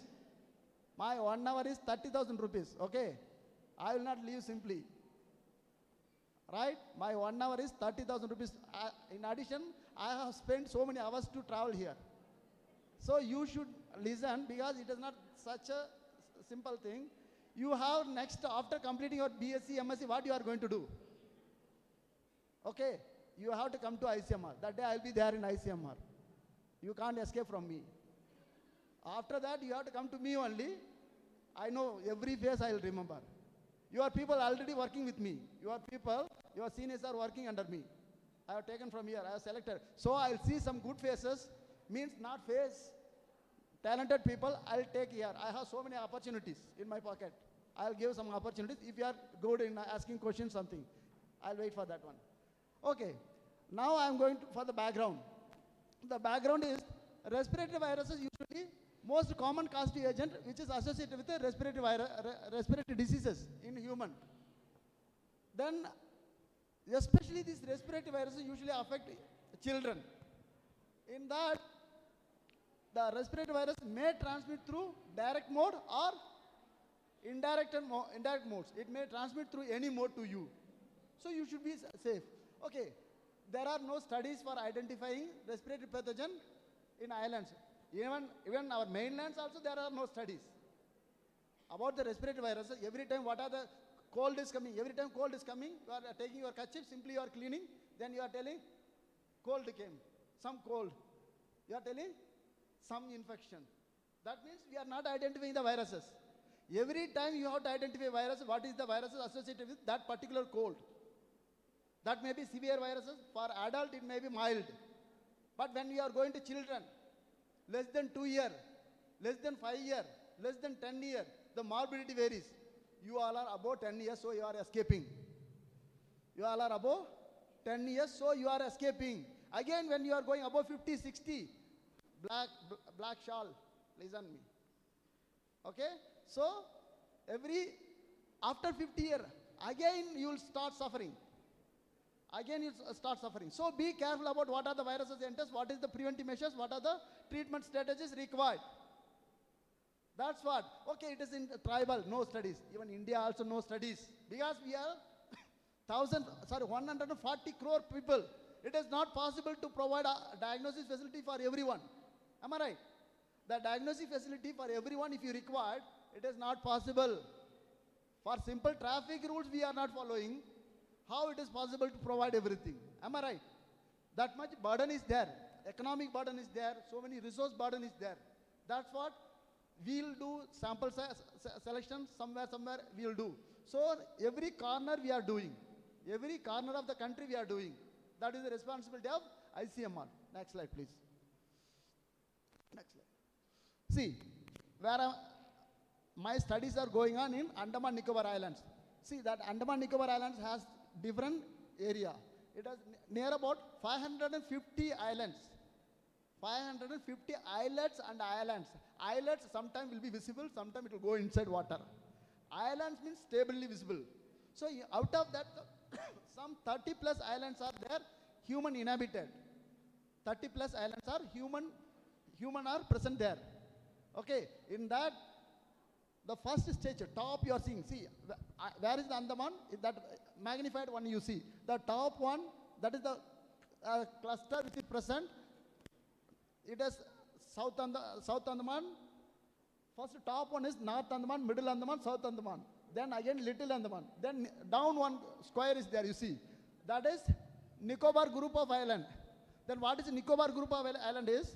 Separate district Nicobar group. In between Andaman Islands and Nicobar Islands, in between sea only, but it is not a normal sea what you are seeing. It is not normal sea what you all are seeing. There is a 10-degree channel. What is 10-degree channel? What is 10-degree? 10-degree channel. What is 10-degree channel? It is a river-like structure in the sea, in water only, a river-like structure which is present there. That river, what will do? Flow the water. Water runs like anything, right? That situation you can see in sea, in between Andaman and Nicobar Island. Nicobar, see from that first square and second square, Nicobar the first one, Car Nicobar it is written, and top 350 kilometer. In that 350 kilometer, that Little Andaman is there. In between Little Andaman, Car Nicobar, 150 kilometer, there is a river-like structure. There is a river-like structure. That river-like structure means water will run like anything. In that ship cannot cross. Boat will not cross. Okay? That has the story with our Chola period. Chola period, the recent movie, what is the movie that one? Ponniyin Selvan. They were using which ship? Made up of wood. Made up of? It doesn't have engines. How it will cross this 150 kilometer? Usually it takes 60 days to go to Malaysia, Indonesia by Chola, normal day, such a ship. But Cholas reached 6 days. How? Monsoon, you know? Monsoon, cloud movement. First movement goes this direction. Second movement returns like this. Right? Same way, this water, sometime it will go like this. Sometime it returns like this. So Cholas is our Tamil people are very clever. Our kings are very talented. They use that water movement, water current. They'll go after Sri Lanka. They'll put their ship there only. It will go like that. When they, after reaching some distance, they'll put an effort, like swimming. It will go to wherever, Indonesia or Malaysia, like that. 6 days. How many days? 6 days it will reach Malaysia, Singapore. They'll do their work. War, construction temple, everything they do with it. Then they'll return back. That time, next monsoon starts now. Like that, when next season the water turns, they use that energy. Simply they'll come back. With so many elephants. They had 6,000 or 60,000 elephants they had it. They will take elephants along with them in the ship. Right? So that much difficult area, we are doing the study. Right? You understand, Andaman Nicobar Island always has in connection with our Tamil people, especially Chola and Pandya, everyone, Chola dynasty, everything it has. Right? That's what named Nicobar. When they were going to Nicobar, on the way, going to Indonesia, Malaysia, they used to park their ship, Nicobar. Those people are naked people, means they don't wear dress, tribal population.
In that Andaman Nicobar Island, there are 6 aboriginal tribes. What is aboriginal tribes?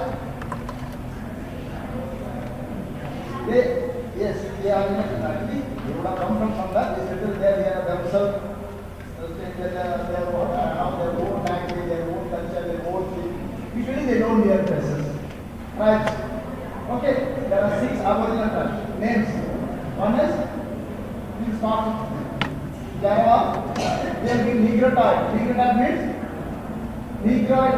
negrotoid. Negro means what? Black color. I'll show you. Black color. They are present in the southernmost islands of southern part. Next, Ongis, also negrotoid. They are also present in one Little Andaman. Great Andaman. Next one. They are also negrotoid. They have their own language, their own language. They have no script. It has no nothing. How many people are there? They are telling something. Ongis, Great Andaman. Java. These are negrotoid. One more, Sentinel. Recently, you might have heard 3-4 years back, somebody wants to try to that people do on tourist work there. They can, according to the kill in newspaper, I want to stay with all the tribes. I am not studying with all the tribes.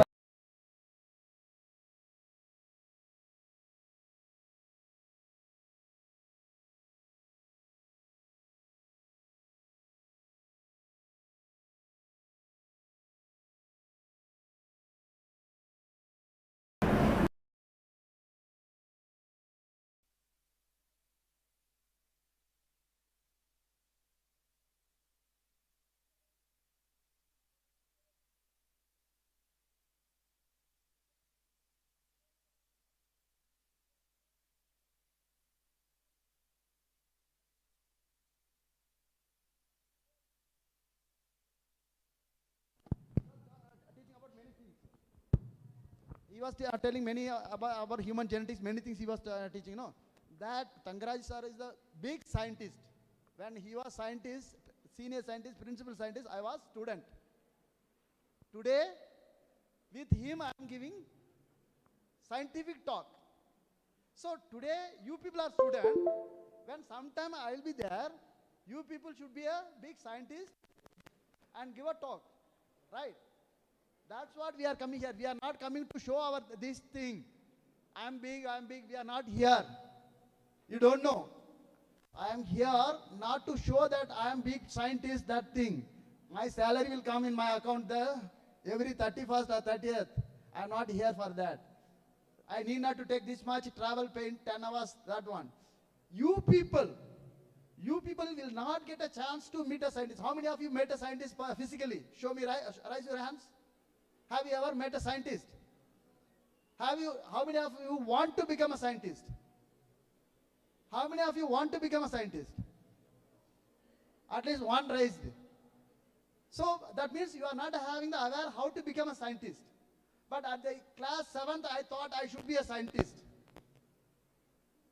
Okay. But I don't know how to become a scientist because we don't have the guidance. It is not mistake of yours. We don't have the guidance. Am I right? For that I'm telling, listen everything. You take guidance from seniors. So many people are there, that's what. Okay, shall we go? Now I'll go there. Okay, next slide. Next slide. Okay. Now you see how much beautiful place. You can't see such a beautiful place in India anywhere. I am from a beautiful place. I may be black. I am black. But my place is very beautiful place. You see, natural geography you are seeing in TV. Natural geography you are seeing in TV. But I am enjoying with that. Right? My area, that much beautiful. Nobody will be there. 1 or 2 people only will go. Sometime helicopter suddenly will come. They'll show who are you. Show your ID. Otherwise they'll come nearby. Otherwise they'll fire around you. We should be very careful. That much security. Because that is the eastern gate for the country. All the weapons are placed there only. Okay. If Andaman and Nicobar Islands are not there, India can be captured by anyone. That much is important role Andaman Islands has. Right. So that much beautiful place. Again, next slide please. Don't think it is only jungle, only beaches. We have beautiful cities also. We have beautiful cities also. You see the beautiful cities, we have so many airports, naval place is there, Air Force is there, Army is there, everything is there. City, very good cities there, very good beaches are there. Beautiful. I never select that screen that you are keeping a screen, photos you are keeping. I never select from website. I'll take my own photo. I take my own photo, I keep it. That much beautiful place I am from there. See my city, how much beautiful. You can't see, nearby even Chennai you can't see. Right? That much beautiful. Go to next place. Next slide. Next. So my study area, how to reach to my study area? There are flight connection from Delhi, Kolkata, Chennai, Vizag, Bangalore, Goa, Mumbai, everywhere there is a flight connectivity. Apart from that, ship connectivity from Kolkata, Vizag, Chennai. So it is connected. It is a beautiful, you can see, you can reach to the Port Blair. From Port Blair, you can go to anywhere. There also, every end you have beautiful beaches. Next. Till now I didn't enter to my topic. Till now I did not enter to my topic. Next one. Now I have told so many tribes are there. You see the top one, Jarwa tribes are there. Then Sentinel, the black one, Sentinel, just near to 50 kilometers away from us, they are there. But we cannot go there. Then Nicobaris are, the big ground is there. There Nicobaris are there. Below that green color is there. That is just 100 kilometers away from Indonesia. 100 kilometers away from Indonesia. Thailand just 400 kilometers. If there is a heavy rain, our flight cannot land in Port Blair. That will be landed in Thailand, Bangkok, just nearby to us. Okay. So Malaysia, Singapore, everything 45 minutes distance only, nearby only. That is the risk. That is the risk. Because, next slide. These are the tribe I told, the indigenous tribe. That is Ongi. They are present in Little Andaman. I have stayed with them 15 days. I stayed with them. What is their food style, how they are hunting, how they are eating, how they are dressing. Usually tribe will never like to wear the dress. Sometimes they will go and intimate officers are coming. आप लोग dress पहनो. Hindi how many people knows? Okay. Hindi also something you people try to understand. It is required. You have to survive. Okay. So they will tell our officers are coming. You wear a dress. They will wear. Otherwise they won't wear a dress. This is Ongi. We stayed with them. Next. This is Great Andamanis. You have to travel 6-7 hours by ship. Means more than 150 kilometers away, a small island they are placed. Great Andamanis, in a long island, straight island they placed. Next one. Sentinel is, you can't go nearby. That's why their photos are long distance photo. Listen, their photos are long shot. If you go close shot, they'll shot you. If you go for close shot, they'll shot you. Okay? So, Sentinel is the very violent tribe. If you go, they'll kill you. If you go nearby, they'll kill you now also. Next, Jarwa. Jarwa, I stayed with them just half an hour. Just a half an hour, they'll make a bow. They'll make a bow, arrow, everything, just a half an hour. They'll put a poison, they'll attack you. But they are my friend. I stayed. They are in 100 kilometer stage, they are spread out. I stayed with them. 45 days I walked. Listen. Very costly information. Friends, these are very costly information. You can't get it. Okay. So I stayed with the Jarwa. They are also violent. They are angry means they'll attack. When I am going for Jarwa duty, for any studies with the Jarwa, only shorts, t-shirt, no chain, no watch, no costly items. If they are asking, I have to give. If I don't give, they may attack me also. No case can be done. That much risk. Right? Jarwas. So these tribes, next tribe. So before whatever the tribes we have seen, all are black color, negrotoid. They are negrotoid. Now they are Mangaloid. They might have come from Indonesia or Philippines or China somewhere, that side color, they might have come here. These are Mangaloid people. These Champagne, they are near Indra Point. Indra Point, what is the southmost point of our country? Tell me, what? Southmost point of our country? No. I told just now. Indra Point. Don't tell Kanyakumari. You see our Indian map. There is a Andaman Nicobar Islands ends Campbell Bay. Campbell Bay, Great Nicobar, the tip called Indra Point. During tsunami time, heavily affected area. So many deaths, so many things happened. Okay, there these people are dying, but they didn't die because tribes are more clever than these educated people, including me. Don't think we are clever. Tribes are much, much cleverer. I asked them, why you are not going for hunting? Every day, he simply replied, every day if I kill wild boar, if wild boar, every day if I kill, what I'll keep for my children? But we are spoiling all the agricultural land. What you are going to keep your children?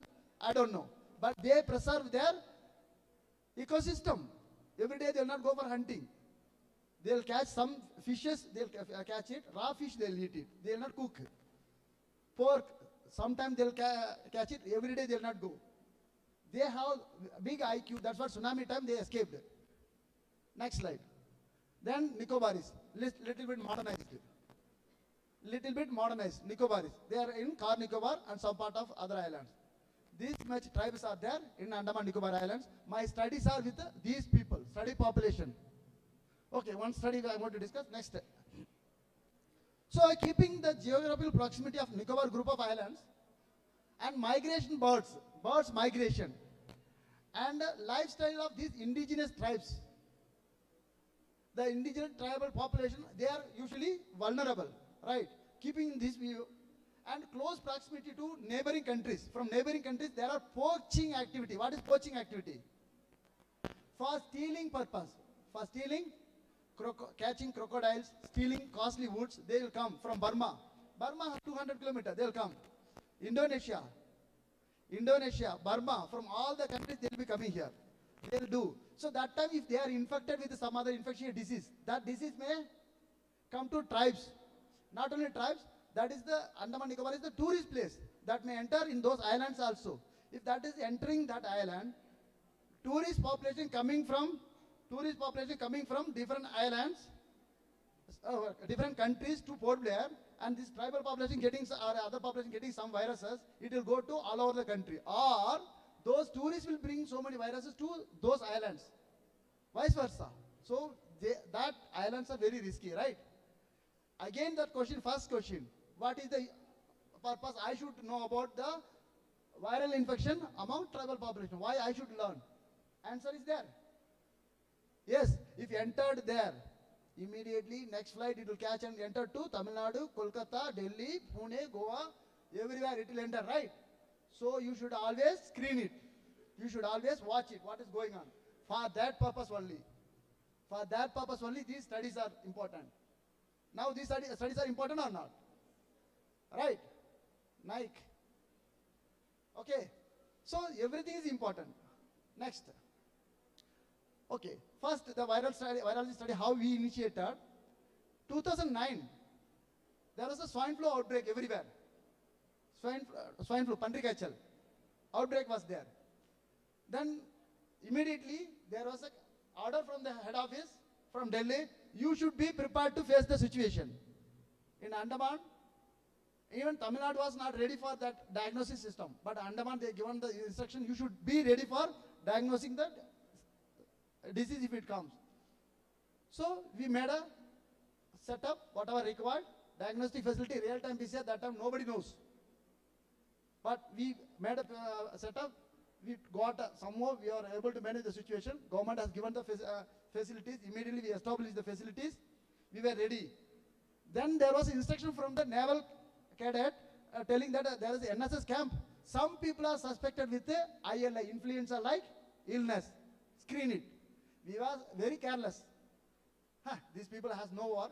Simply they are suspecting swine flu. Simply we collected 7-8 samples. We came and screened.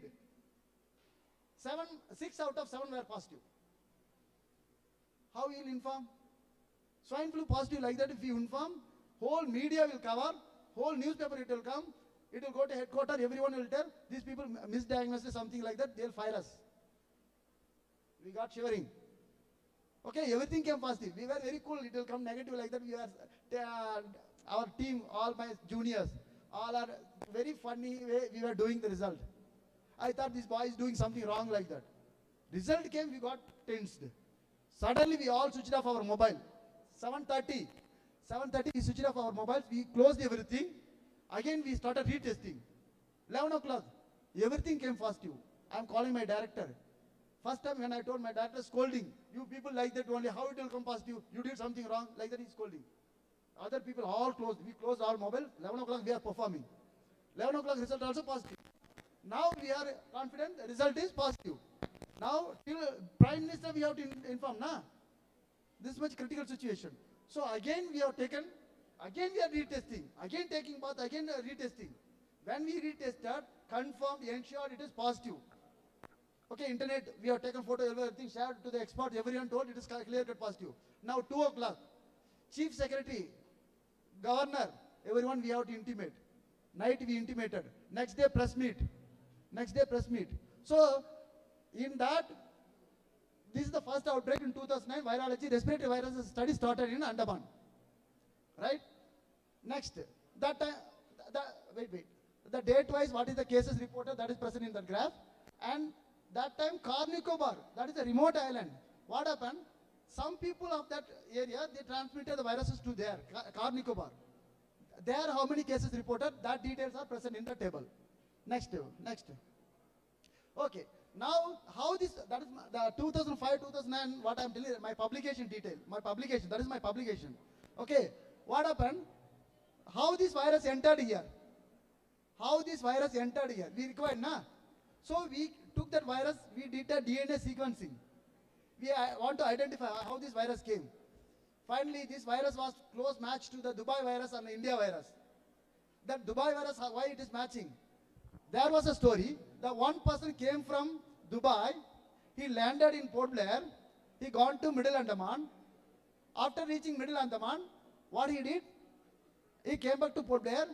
On the way to Chennai, he was found positive for swine flu. When he reached Kerala, he died when he reached Kerala. Last bench. When he reached Kerala, he died. So now we came to know this virus might be from Mayabandar, means Middle Andaman only would have reached. Then we screened there. Then the NCC camp I told, there some people from Middle Andaman came. They only spreaded that infection. That story only, that earlier slide. Yes, that story only present in that dendrogram, phylogenetic tree. Right? Next one. Yes. Now, subsequently, recently we initiated a study in a Car Nicobar Island. In Car Nicobar Island, it is after 10-degree channel, we want to study what other diseases are there. So that is a tribal population. Hospital-based study we carried out. Next slide, please. So Car Nicobar is a small island, 40 kilometers. Just if you take a car, just you can come around it. 40 minutes enough. They're like that. So keeping the case definition of WHO criteria for acute respiratory infection and severe acute respiratory infections, we started collecting the samples. So near about 800 samples we screened during the period. Every week, at least 5 samples we were collecting. We were screening the viruses present there. Next slide. So sample collected, those samples are screened by real-time PCR, and if required, we go for DNA sequencing. This is the method we opted. Next. So in that maximum age group, if you see, 0 to 4 years proportionally high. Always children 0 to 4 years are risky group. Right? 0 to 4 are risky group.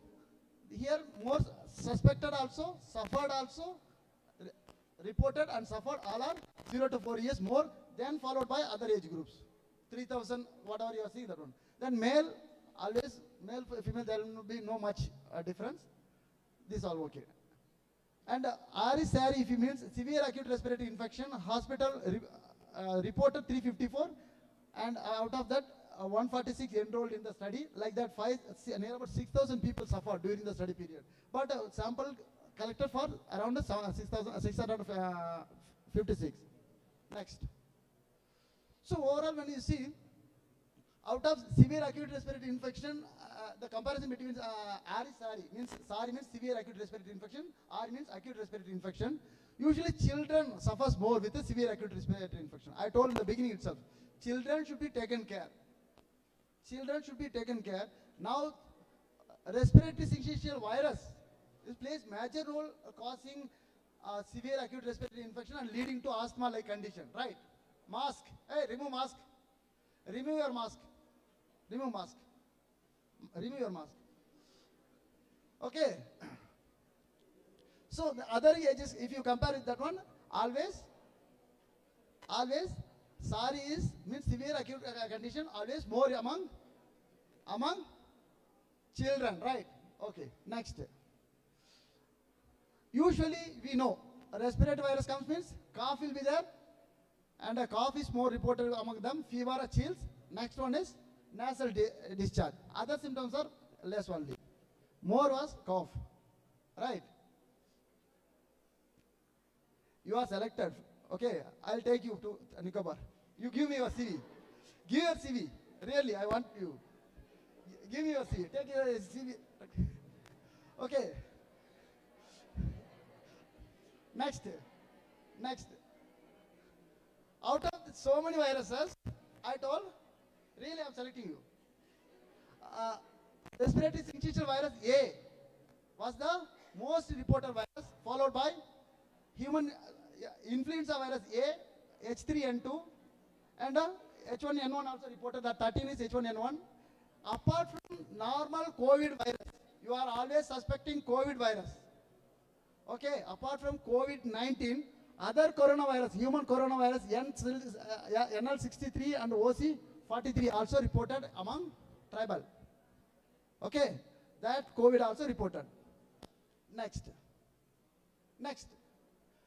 The viruses which are reporting that influenza H3N2 during the 2019 to 2020, H3N2 was the most reported virus.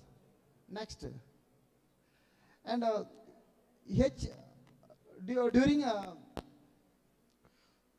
during the period 2021,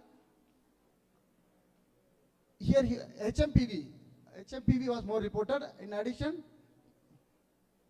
yes, HMPV was more reported. Influenza H3N2 was more reported during that time. Next one, please. Next one. Earlier. This time, you have seen a peak of RSVA, right? RSVA peak, which was found in October to November. That peak, it started in September, end in December. That time RSVA more reported, including adults, but severe cases reported among children. Severe cases are more reported among children. Okay. So based on that, one more study we had it. That I'll tell you. Next. So we want to see what are these viruses. That influenza, mainly influenza viruses, whether it is drug-resistant viruses or normal viruses, which clade is that? That we want to see. For that, gene sequencing we carried out. Hemagglutination gene was carried out. The H3N2 sequence, which found, that number is, I'll tell you. Number is not visible to me. This one, this one, zoom it.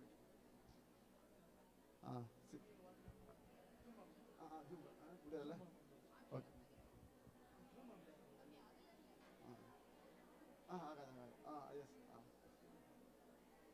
In the slide, yes. Now, okay. Oh, wait. 5 minutes.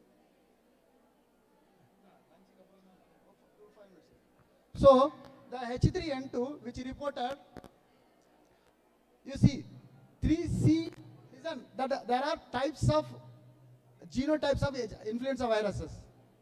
In that, the genotype 3C, 2A, 1B, 2A2. 2A2 was the H3N2 genotype circulating in Andaman.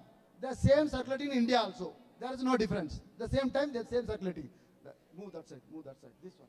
Move that side.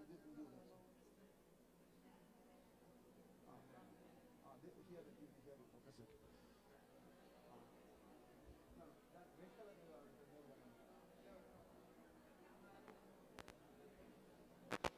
Again,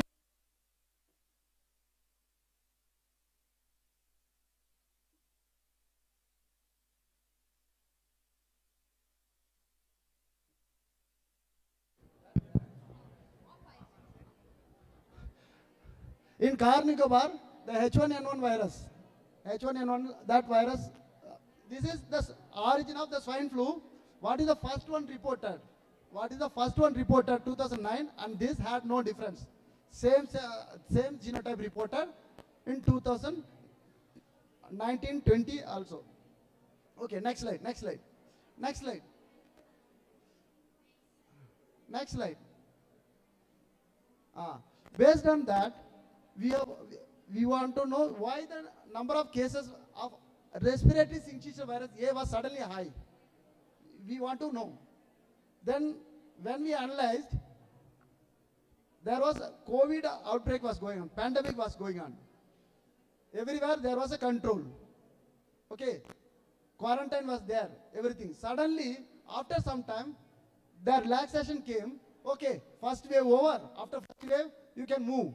Once movement started, schools are started. Listen. Movements are started, classes are started. Suddenly, children started suffering with this respiratory syncytial virus A. More cases. Hospital cases were more. So, post-pandemic, sudden relaxation, little bit carelessness, it caused the RSV outbreak among children. Next. Subsequently, our ICMR has told us, why you are doing one Car Nicobar only? You do an entire Nicobar group of 10 islands.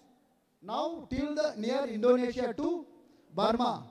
In that, we are doing the studies. In the Nicobar group, what are the islands are there? What are the viruses are there? Entire group. That virus was screening. We saw, you see, influenza B viruses more reporting now. Human coronavirus, another 2 different types are reporting. Parainfluenza virus 1 reporting. Influenza A H3N2 reporting. RSV B. Till now we were seeing RSV A. Now first time RSV B is reporting. In India also RSV B started reporting. Now you see what are the viruses reporting in India? The same immediately reporting in tribal area, the remote parts. So that much transmission is there. That's what you should be very careful. Always check it. Suppose any virus enters in that end from Indonesia or Thailand or Malaysia, Singapore by bird or poachers, human poaching activities, something it enters means, because Manglite, the tribe, both looks, tribe or non-tribe, looks same face. When he entered there, he sits inside the Nicobar champagne houses. If you go and see also, face will be same. Who is who, you cannot differentiate. Then how you identify? You cannot say, they'll come with a gift and sit with them. They are poachers. So you should be very careful, you should track the viruses. That's what Andaman Nicobar Islands has important role, not only for protecting from the neighboring countries as a warfare by weapon, biological warfare also may happen. Anytime they can throw a vial of any viruses or bacteria, from there it may reach within 2 hours to Chennai or Kolkata, or 4 hours to Delhi, 3.5 hours to Mumbai. So it is very much important to screen the pathogens enters to our Emerald Islands, Andaman Nicobar group of islands. Next, please. So that is the conclusion I already told. We always should screen any viruses or any pathogen enters in our eastern gate. Our eastern gate is nothing but Andaman Nicobar Islands. Because of that, we are having this much seashore for our own sea, like that we can call it. Because that side also our country, this side also our country. In between, entire group is, entire ocean is ours. Nobody can claim it. Nobody can have the activities. Because both the side our country. If Andaman is not there, China will be sitting in a 10 kilometer away, international border. Now also they are coming. When you are sending a rocket, they will be standing there. Their ship they will bring, they will read every activity. Because we are having the satellite control station there. That much importance are there. So always we should do the surveillance like that. Nice? I think I have given some information. Any question you can ask it. Any questions?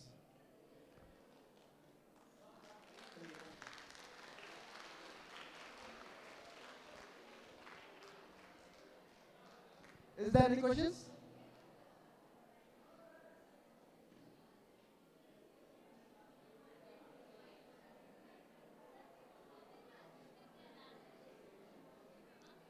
Yes, yes, yes. Actually, there are translators are there. Sometimes they are knowing Hindi also. They have translators. They don't know exact Hindi, but we know, we also broken Hindi. They also know broken Hindi. Both matches. Hindi. I know Tamil. I know I can understand Malayalam, Telugu, Kannadam. I can speak Hindi, Tamil, English, any language I can speak. कौन सा भाषा में बात करना बोलो उसमें बात करेगा कुछ फर्क नहीं पड़ेगा तमिल में बात तमिल में पैसा बोलो तमिल में पैसा language is not barrier for me it was a barrier for me I broke it I'm here it was a barrier I broke it I'm here anything so any question is there you can find my name in website you can ask me. Thank you.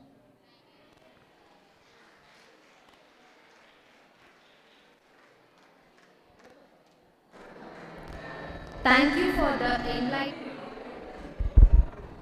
you for the enlightening and informative speech, sir.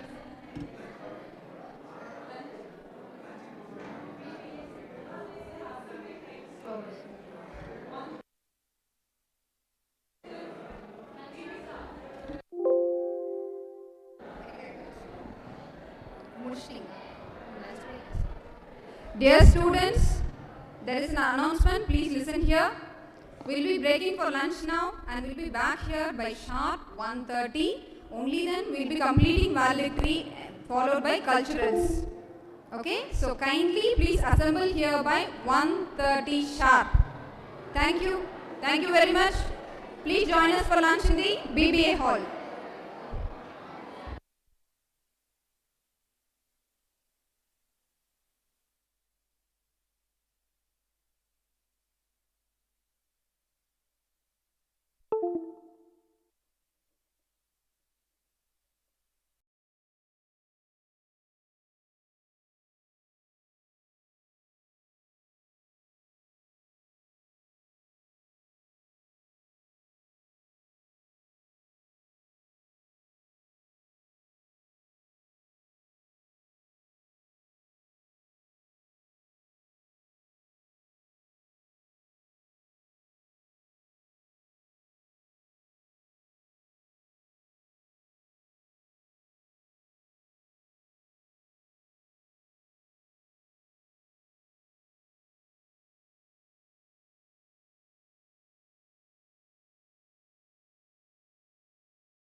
Good afternoon, ladies and gentlemen. We hope that you had a wonderful time in the DBT-sponsored 9th National Conference on the severity of pathogenic and non-pathogenic antigenic peptide in humans caused by infectious agents, an insight in global awareness 2024. As we drew near to the end of this enlightening conference, we are gathered here to witness the auspicious valedictory function. Yes, ladies and gentlemen, we are at the break of this conference, which is reconvened to witness an auspicious valedictory function. I always try to set a goal in every aspect of my life. With this beautiful quote by Herman Mayer, I welcome the dignitaries on the dais.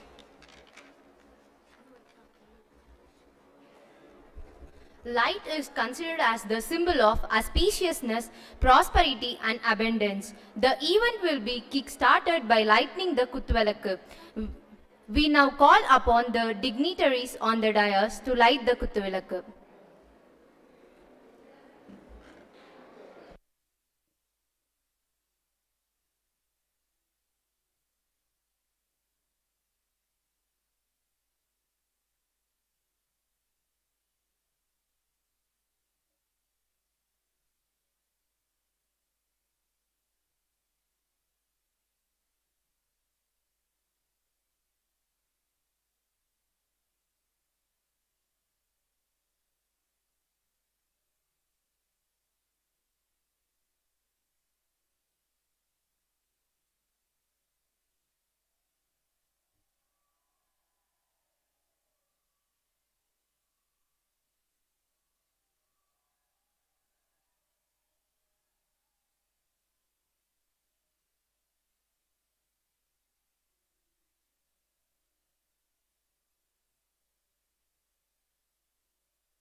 Honoring the guests is always a traditional practice, and we are happy and humble to recognize and honor the guest. We are delighted to offer a warm welcome to our Chief Guest, Dr. P. Sundaresan Sir, to honor our respected Chief Guest, Dr. N. Muruganandam Sir, Scientist, D, Division of Virology, Regional Medical Research Center, ICMR, Andaman and Nicobar Islands. We welcome you, sir.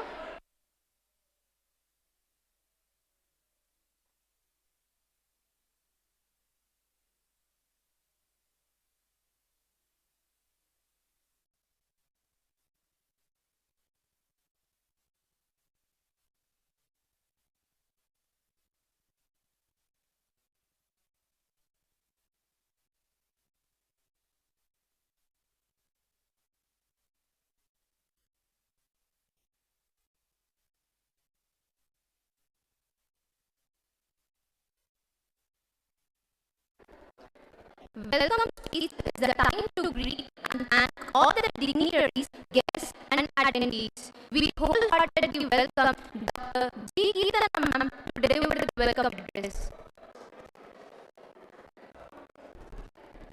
A warm and cheerful note to everyone present here, dear esteemed guests, respected dignitaries, colleagues and friends.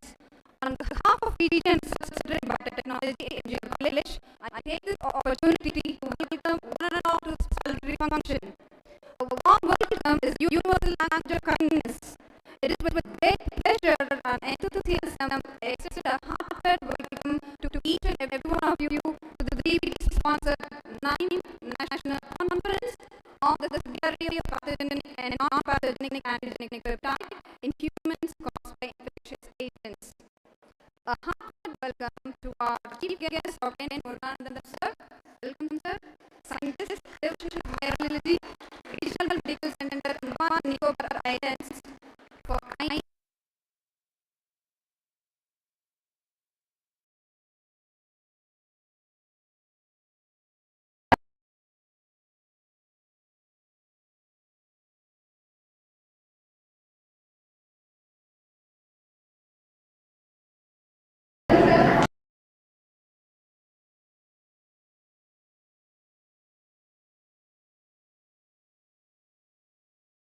sir. Welcome, sir. And with immense pleasure, we welcome our dearest principal, sir, Professor Dr. A. Muttumani, sir, for all the motivation, support and love we receive from you. Our heartiest welcome, sir. We render our warmest welcome to respected heads, faculties of various departments and distinguished researchers, participants from all the colleges, dear colleagues and dearest students. I welcome you all on behalf of PGN Research Center in Biotechnology. My heartiest welcome to our eminent speakers, Dr. P. Sundaresan sir, Dr. K. Thangaraj sir, Dr. A. Murugan sir, Dr. K. Vasan sir, Dr. R. Shiva sir and Dr. N. Muruganandam sir, who had shared their invaluable time and knowledge with us. I welcome all the students and faculties from different colleges and universities who participated in this conference and making it a grand success. Welcome dear students and the participants. We hope that this today's conference would have helped the participants to expand their mental horizon and enrich them with knowledge. We welcome our media friends who have been with us for all the 2 days, placement students, a special welcome to you, and the NSS volunteers for coming and accompanying this and being supportive for all these 2 days. Welcome to a gathering where ideas are exchanged, bonds are formed, and knowledge is shared. We welcome you with open arms, eager minds, and warm hearts. Today, as we gather here for the culmination of this enriching conference, we reflect upon the wealth of knowledge, insights, and experiences that have been exchanged over the course of these 2 days. I extend a special welcome to our distinguished speakers, to our participants and attendees. As we embark on the valedictory session of this conference, let us take a moment to reflect on the connections we have forged, the ideas we have explored, and the insights we have gained. Once again, a warm welcome to each and every soul of you. May this conference continue to inspire and empower us to work towards a healthier, safer, and more resilient world. Thank you. Thank you for the warm welcome, ma'am. With the following quote by William Butler Yeats, education is not the filling of pail, but the lightning of fire. We humbly request our beloved guest of honor, Dr. P. Sundaresan sir, to deliver the special address. We welcome you, sir.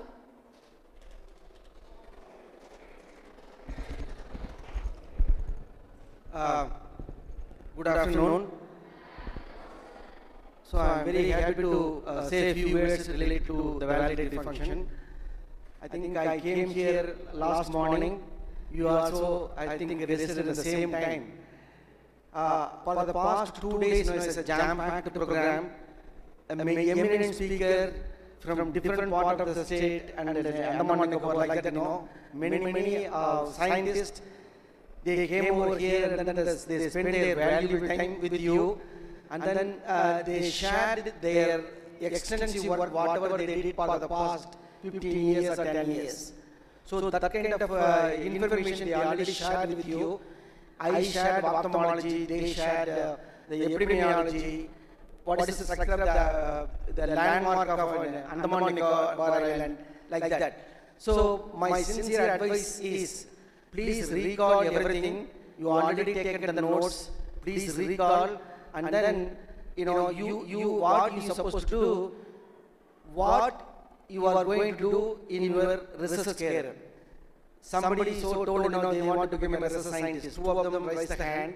So like that, each one you have your own vision or you have your own future plans. So please, this is the time to invest something for your brain. Okay, it means your foundation should be strong. Not only in biotechnology and all other subjects, you listen or read, acquire more knowledge. That is your foundation should be strong. Based on that, whatever you want, you can become, you build up, and then you start your career. That is my sincere advice. And again, I am requesting, when you pay, you have to pay attention on that particular period. Suppose in America, one student, he is not getting support from her parents because he is earning himself and then he is paying the tuition fees. Okay, suppose consider he is taking a course for 10 hours or 15 hours. That 10 hours is a valuable time for him because he is earning money After the class, he's delivering pizza, he's getting the money. He's facing as a tuition fee. So what I'm trying to say is, when you come to enter into the classroom, you have to be focused. No shout, nothing. Be quiet. Whatever the teacher is teaching, imbibe. That is the right word. Imbibe whatever they are telling. That's what you can acquire knowledge, in a big way. So little progress, make a big difference.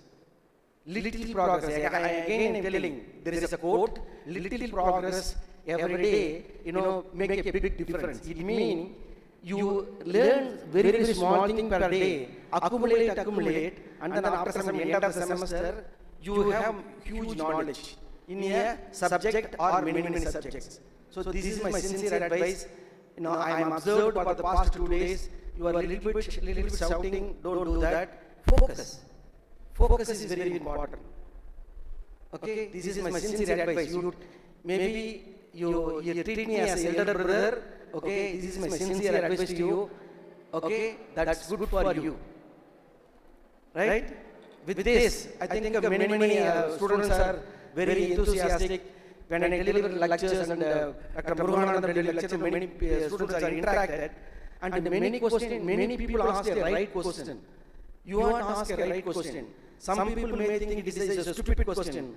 Don't hesitate to ask question. When you ask the question only, you will get a right answer. Okay? To ask a question, you are supposed to communicate, you have to develop your communication skill. Okay? There are so many, it's a chain process, a kind of chain reaction. When you start to do one thing, you will keep on add many things, from that you will learn many things. This is my sincere advice. Best of luck for your great future. Enjoy your weekend. Thank you.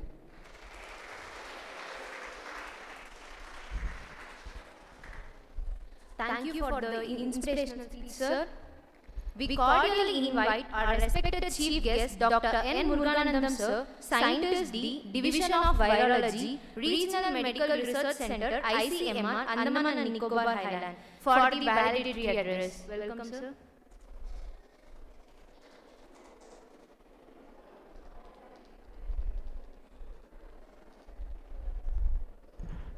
Good afternoon to respected principal sir and senior sir Sundaresan sir and HOD Nidhirajan sir and my friends Dr. Kirtana and the one who sits in the last bench, he is my friend. I am meeting him after 30 years. After my school days, after my school days, sometime I was a farmer. You don't know. Actually, you all think that life is smooth. Life is not such a smooth. Life has so many thorns and rocks and blocks and so many things on the way. So don't take it simply, you can go. That time, after +2 or sometime, we have gone different angle. He is the owner of a company. Now, he has grown with his hard work. I have gone on another side. I crossed the sea. I gone across the sea. I gone somewhere. I started my life in different styles. As a teacher in a medical college I started. After that I gone to Andaman and Nicobar Islands. There 18 years I spent. It is not easy as a scientist D. I am standing in front of you. After getting permanent post also, so many obstacles will be there. You people always think life is smooth. Enjoy your life. I am not telling don't enjoy. You enjoy your life in time whenever possible, in right way. Without right way, just anything wrong you are doing, that definitely will come back as a problem to you. You can't escape from your karma. Karma is just like a tally software. It will keep it in your account. Whatever you are doing right thing, it will keep it in the right path. If it is the wrong thing, it will put the wrong thing. Another thing I will tell you, sir, I am doing this much hard work. I am not getting any recognition. Don't tell. Whatever hard work you are seeding in your life, that will definitely give it as a credit to your account. It will fall in your roads like flowers and fruits. I have seen. I walk somewhere in hard work, something falling on my route, something. Today also I am getting good recognition. They are felicitating every time Dr. Murugan. Simply they are not telling. It is 23 to 25 years of experience as well as 5 degrees. I don't know how to get a single degree. Nobody guided us. There are no guide to guide you. Go for this degree, do this degree. Nobody are there. But today I am ready to guide everyone.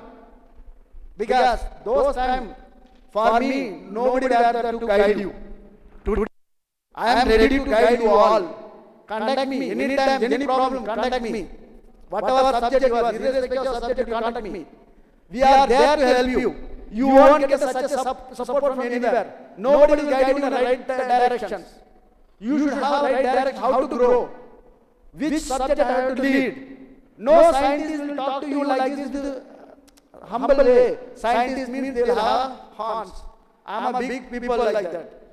But I am also from you like that, only I have grown. I am ready to support you. And whenever any seminar, any conference, anything, you ask nonsense questions. Ask it. Why you are fearing? When there is a class going on, you ask your teachers, ask nonsense questions, but not teasing the teachers. Your question may be right or wrong. First you start asking the question. That was my first experience. When I was a PG, every day I used to make my teachers or professors to stand 5 minutes without unanswerable question only I asked. Finally they got irritated, they didn't give it a mark. But see, mark doesn't going to do anything. You bring 99% mark, nothing. I will not give a post. Those who are thinking out of your boxes, they only can become a scientist. Today I have told a packet full of posts, means nothing but in this mobile I have so many posts, means not post, jobs, I shared to your sir also. You try, anytime you try somewhere, go out, think about it, always think how to grow. Only enjoyment, without hard work, somewhere I heard it, first you have to grow, what you have to do. Some big corporate, his name I have forgotten, he has told me, first you focus. If you focus, then you will learn. Once you learn, then you will grow. Then, while learn, then you do hard work. Then you will grow. Without growing, don't enjoy. Once you grow, you enjoy. You don't have right to enjoy without growing, without hard work, without focus, without learning. Right? So I am telling you, do your hard work. You are all enjoying with parents' money. Right? But after my certain degree, all my degree are my own money. All my own degrees are my own money. You are enjoying with your parents' money. Your dresses are your parents' dress. Right? You should feel right to take from your parents after certain age. I am telling, up to my degrees, I maintain the number of dresses also very less. Very less, even 2, 3 only. Now I have 100 pair of dresses. This is also today's new opening. This is also today's new opening. Every month, every week I open new dress. It's my money. Right? I have hard-earned money. Like that, you should grow. You should come up. You should reach. If you are thinking automatically our scientific community, Indian economy, everything will grow. It depends on you. Right? That's what you concentrate. You all are thinking everything will easily get a job. Somebody is telling, sir, I have this qualification. With the master degree, 3 years experience, I am eligible for scientist. You have 10-year experience. 99% mark. I will not give a job. Job is based on your capacity. By analyzing, 2 minutes enough. Your degree is just a paper. It's just a token to enter. Only you are having degree, I cannot give a job to you. If you are having talent, you are having the capacity, then only you can give a job. So you try to improve your talent. Without talent, just bringing 99% mark as a paper, it has nothing, it is paper only. You be fit for 60% mark. But be focused and talented, dedicated, definitely you can reach better than me. That one, my great advice to you all, work hard to grow better. Without working hard, don't try to enjoy. You don't have right to enjoy. That's my advice. You all try hard, try to succeed, make your parents proud. I am proud. My village is proud. Example, Mr. Kannan is sitting in front of me asking. My village, my district is proud of me. Every month, every afternoon, I am bringing my name in newspaper. Okay. I'm bringing my name in a newspaper. In Andaman, every month my name is coming in newspaper. Fourthly, something I'm doing purposely to bring it. You do it. Do show off. I'm doing show off. Just show off. I'm sharing my status and everything. Do show off. But it's in the right way you do it. Like that, you grow better. Don't concentrate only enjoy and only mobile, only this thing. Concentrate, focus what you want to become. You try hard, definitely you can become. I told you, 7th class I decided I want to become a scientist. Today I am standing as a scientist here. Okay, so again, I reach where I have to go, I know. I have clear condition. You should have clear condition. Try hard. Focus properly, learn everything. Don't waste your time with seeing the mobile, Facebook, Twitter, this YouTube, everything. Don't waste your time. Everything useful, convert usefully. Grow better. Make your institute pride. Make your parents pride. Make your village pride. Everything, make it pride. I'll be happy. Our entire team will be happy. Everyone will be happy. With this, I conclude my speech. Thank you.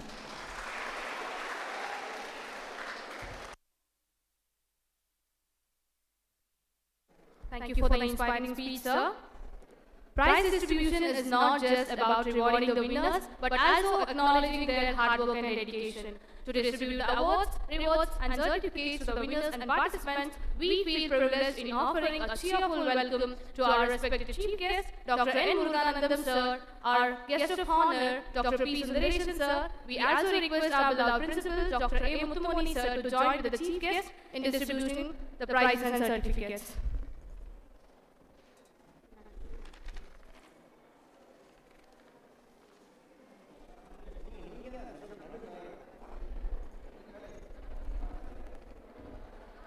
We will first start the prize distribution with oral presentations.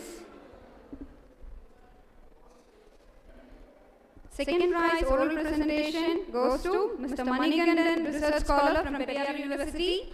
Mr. Manigandan, kindly please come to the stage.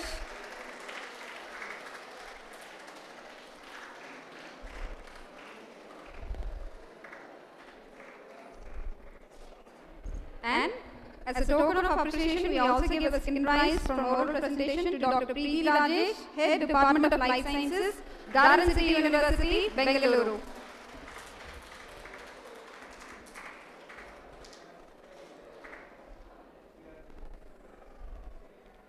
Gautam Siddharthan Group.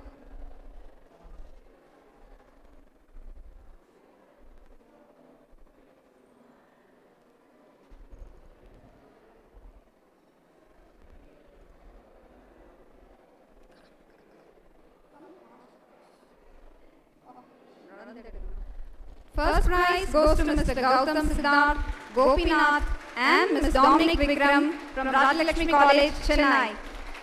Dear participants, please give them a big round of applause. They have traveled from Chennai.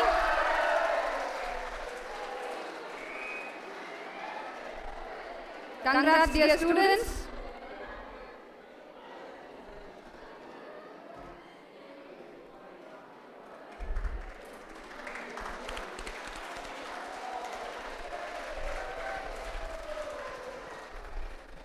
And for poster presentations, we invite Mr. Ramkumar, Mr. Ravi Kumar, Mr. Adityan and Mr. Sanvan from Karpagam Academy of Higher Education, Coimbatore.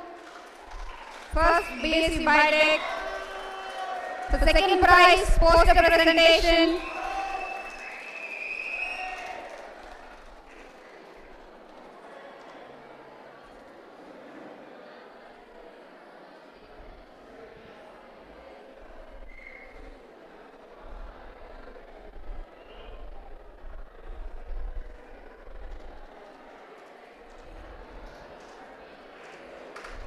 Congrats, dear boys.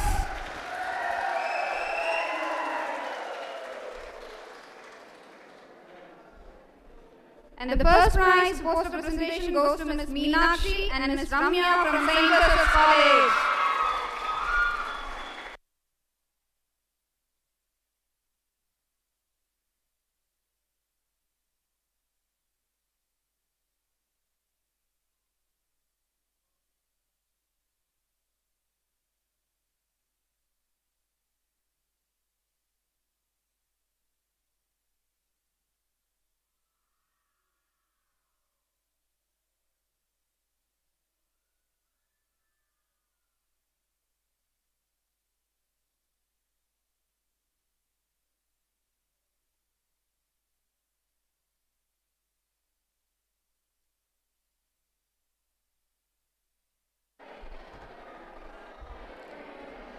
Thank you, sir, for distributing prizes.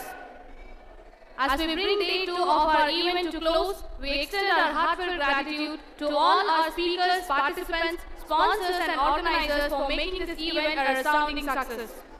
We hope you found the session enriching and the networking opportunities valuable.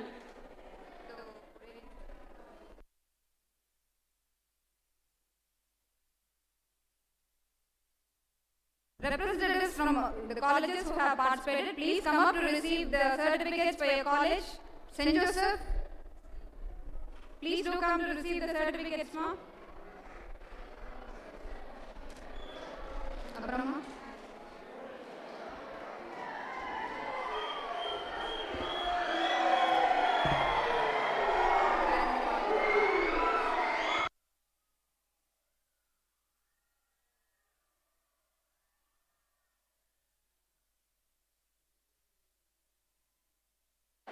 I request Karpagam Academic of Higher Education, Coimbatore to receive the certificates. I request the representative from Karpagam Academic of Higher Education to receive the certificates.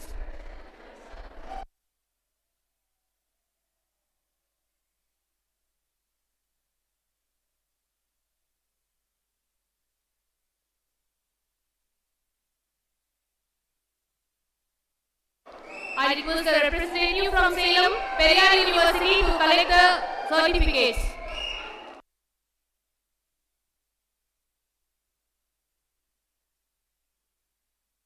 I request the student from Periyar University, Salem to receive the certificate.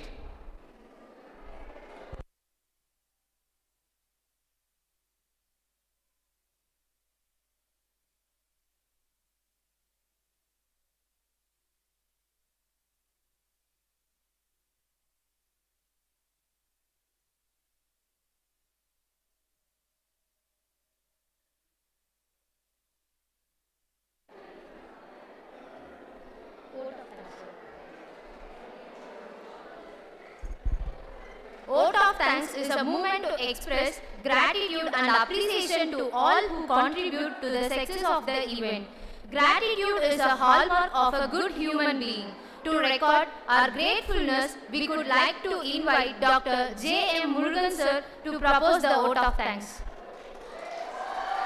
Thank you, ma'am.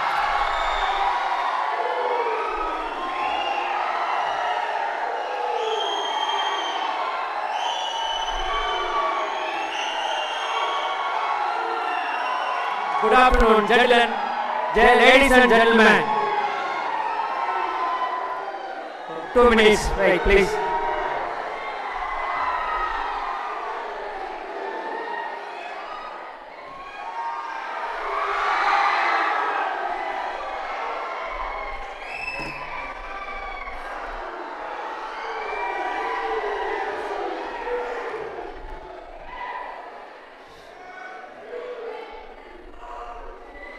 I would like to say Bharatiyar quotes, Enni Tuniga Karumam, Tuninda Pin, Yennuvadenma, this one is a Tirukural.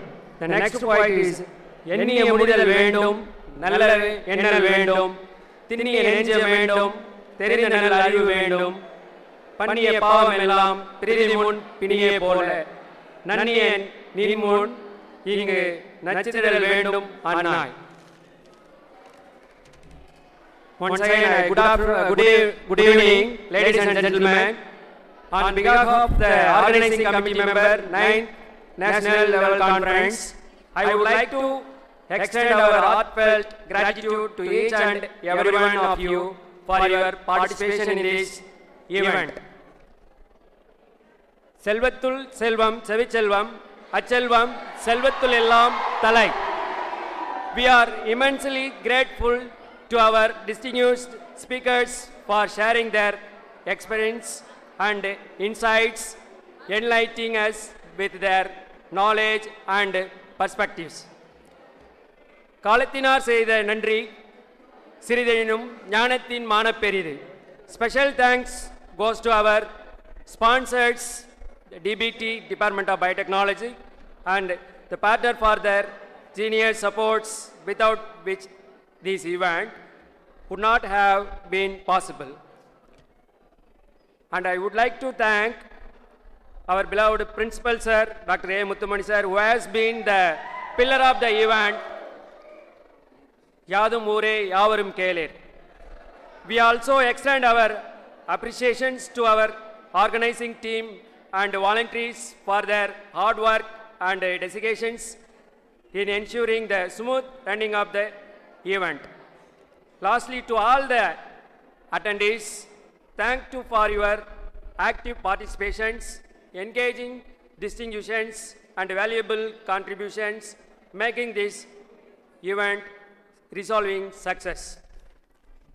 Finally, I would like to thank our management, again the Principal Sir, dear HODs, dear staff members, dear students and participations, distinguished speakers, media, audio, videos, and various departments of participants, faculties, placement officers, placements and students.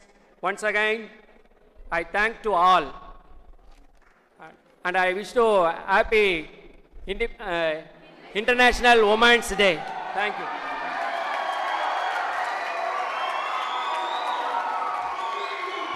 Thank you, sir. As we bring day 2 of our event to a close, we extend our heartfelt gratitude to all our speakers, participants, sponsors and organizers for making this event a resounding success. We hope you found the sessions enriching and the networking opportunities valuable. We look forward to see you again at future events. Thank you everyone for making this occasion a special one. To conclude the session, let us all rise for the national anthem.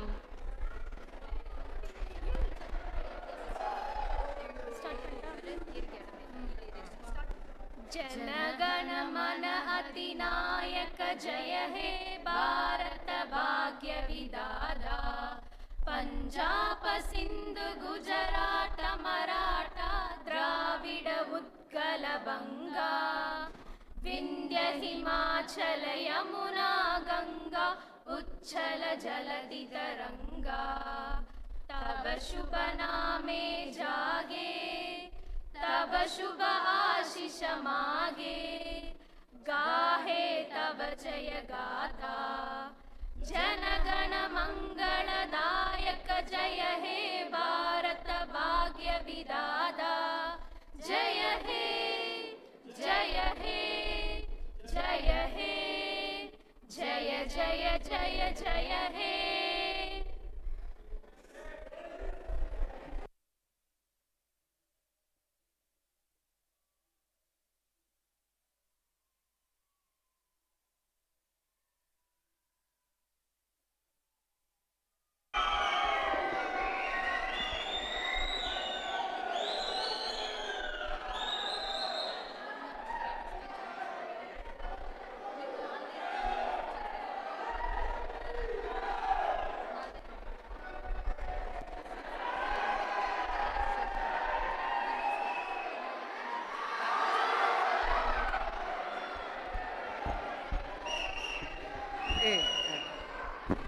தம்பி அதாவது யாரோ ஒரு special sound வருது கூம் அப்படின்னு யார் அது யார் பேச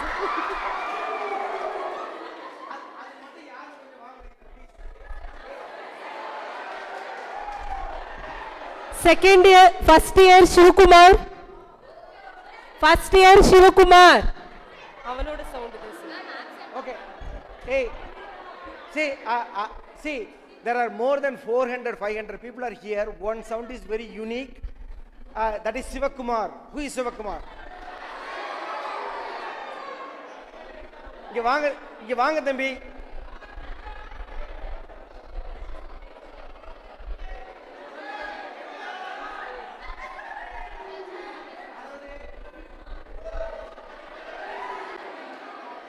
வர மாட்டீங்களா?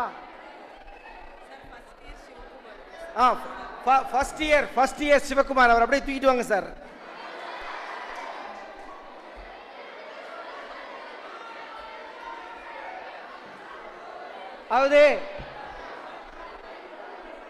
அதாவது ஒரு கமலஹாசன் சினிமாவில்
Dear students, please settle down, ma. Pa, whoever is doing culturals, please send the song to my WhatsApp number. We'll download it here. The culturals group, please send it to my WhatsApp number. Who is doing MOC, ma? MOC for culturals. MOC for culturals.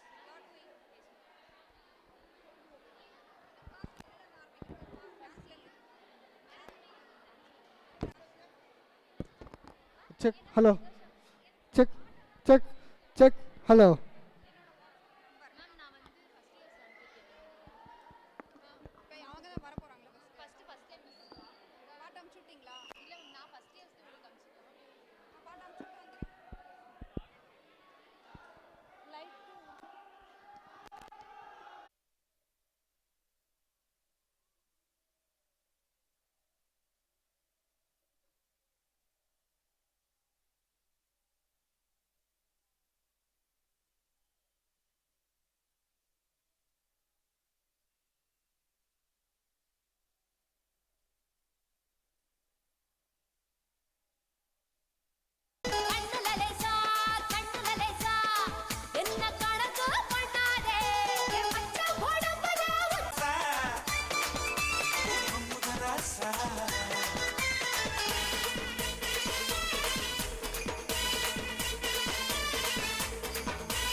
நேரம் பார்த்து பார்த்து முதல் இரவு போறவனே புள்ள பிறக்கும் நேரத்தை நீ சொல்ல முடியுமா? ரெண்டு விரலில் சிகரெட்டு வச்சு வச்சு இழுக்கும் போது தீப்பந்தான் பழைய சோத்த புதைச்சு வச்சு பருகும் போது ஆனந்தம் கனவு இல்ல கவலை இல்ல இவனை போல எவனும் இல்ல இந்த வயசு போனா வேற வயசு இல்லை அழகார சிக்கலன்னா அவன்தான் மனுஷன் இல்லை படிச்சு பார்த்தேன் ஏறவில்லை குடிச்சு பார்த்தேன் ஏறிடுச்சு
तेरी गली जिन्हें क्रैकी उठा सालमा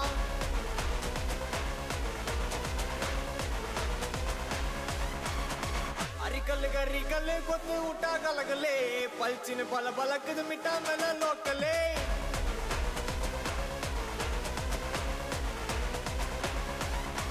डमुगना डुमुगना टोला टटा डुमुगना डुमुगना डुमा गली अट्टी पोना यनगिना अरकना मुरकना तोटे अलमा डोलमा गलगले पलचिन रांगारा वदा रौडियाने जोवदा दुड्डा कुत्तु पुट्टा कुत्तु उयु सोवदा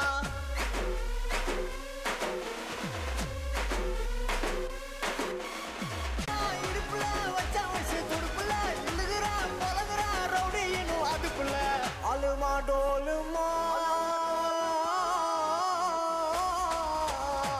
अलमा डोलमा ऐसा लंगड़ी मालमा तेरी गली जिन्हें क्रैकी उठा सालमा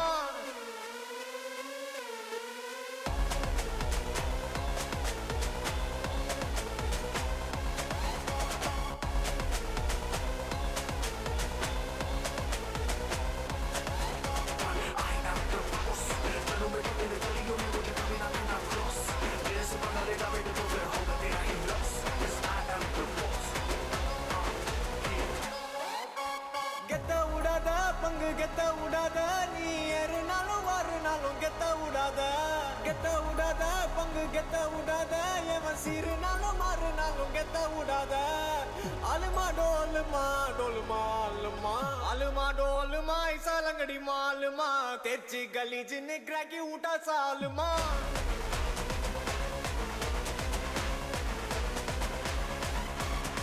अरिकल गरिकल कोत उठा गलगले पलचिन पल बलक मिटा मेला लोकले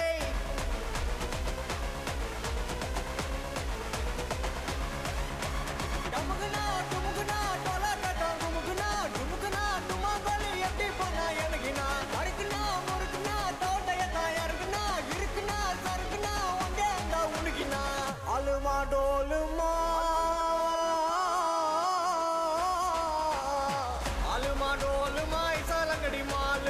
तेरी गली जिन्हें क्रैकी उठा सालमा अरिकल गरिकल कोत उठा गलगले पलचिन पल बलक मिटा मेला लोकले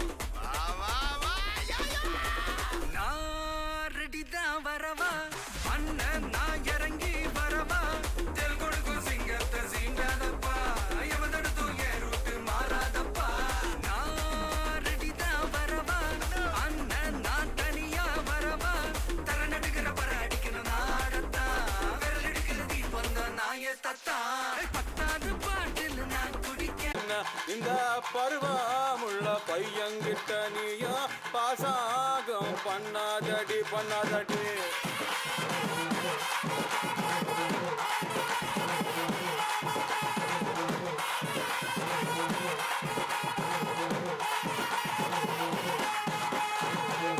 பருவமுள்ள பையங்கிட்ட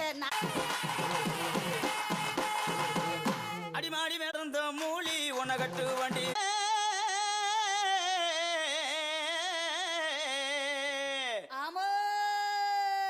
நெத்தியில பட்டு வச்சு உனக்கு ரப்பு வெட்டி குதிங்காலி வெட்டி கட்டி உனக்கு ரப்பு வெட்டி குதிங்காலி வெட்டி கட்டி ஆசை காட்டி மோசம் செய்தா நான் நம்ப நல்லா கத்துக்கோ கூட இருக்கவனா நட்பா நல்லா வச்சுக்கோ கால வாராம வாழ மட்டும் கத்துக்கோ காலத்தோட நீயும் ஓட ஒத்துக்கோ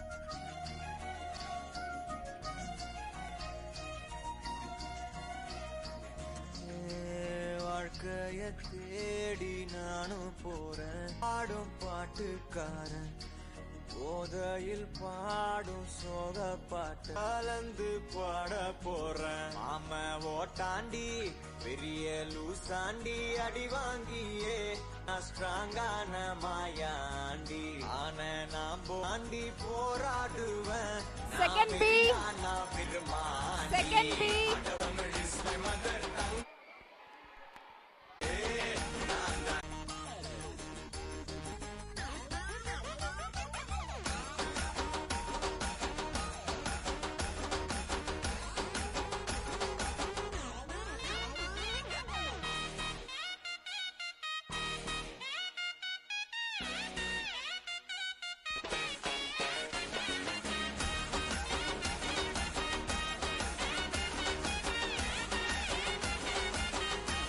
கூட ப்ளூ கிராஸ் இருக்கு எனக்காக யோசிக்க உயிராயிருக்கு மரத்தை சுத்தி சுத்தி டூயட் பாடி லவ் பண்ண எனக்கும் தான் ஆசை இருக்கு ஆனோ ரோஷம்லாம் டீல விட்டாச்சுடா பிளாஸ்டிக் கூட வாடி போயாச்சுடா வெளில சொல்லாம உள்ள அழுகுறண்டா வெள்ள மனசெல்லாம் இங்க கணக்கு ஏய் இங்க நான் தான் கிங் நான் வச்சதா ரூல்ஸ் அந்த ரூல்ஸ் என் இஷ்டத்துக்கு அப்பப்போ மாத்திட்டே இருப்பேன் அது கப்சிப்புன்னு கேட்டு ஃபாலோ பண்ணணும் அதை விட்டுட்டு ஏதாவது அடாவடித்தலை பண்ண நினைச்ச உன்னை கண்ட துண்டமா வெட்டி கழிச்சு போட்டுடுவேன் ஹொக்கும் டைகர் கா ஹொக்கும்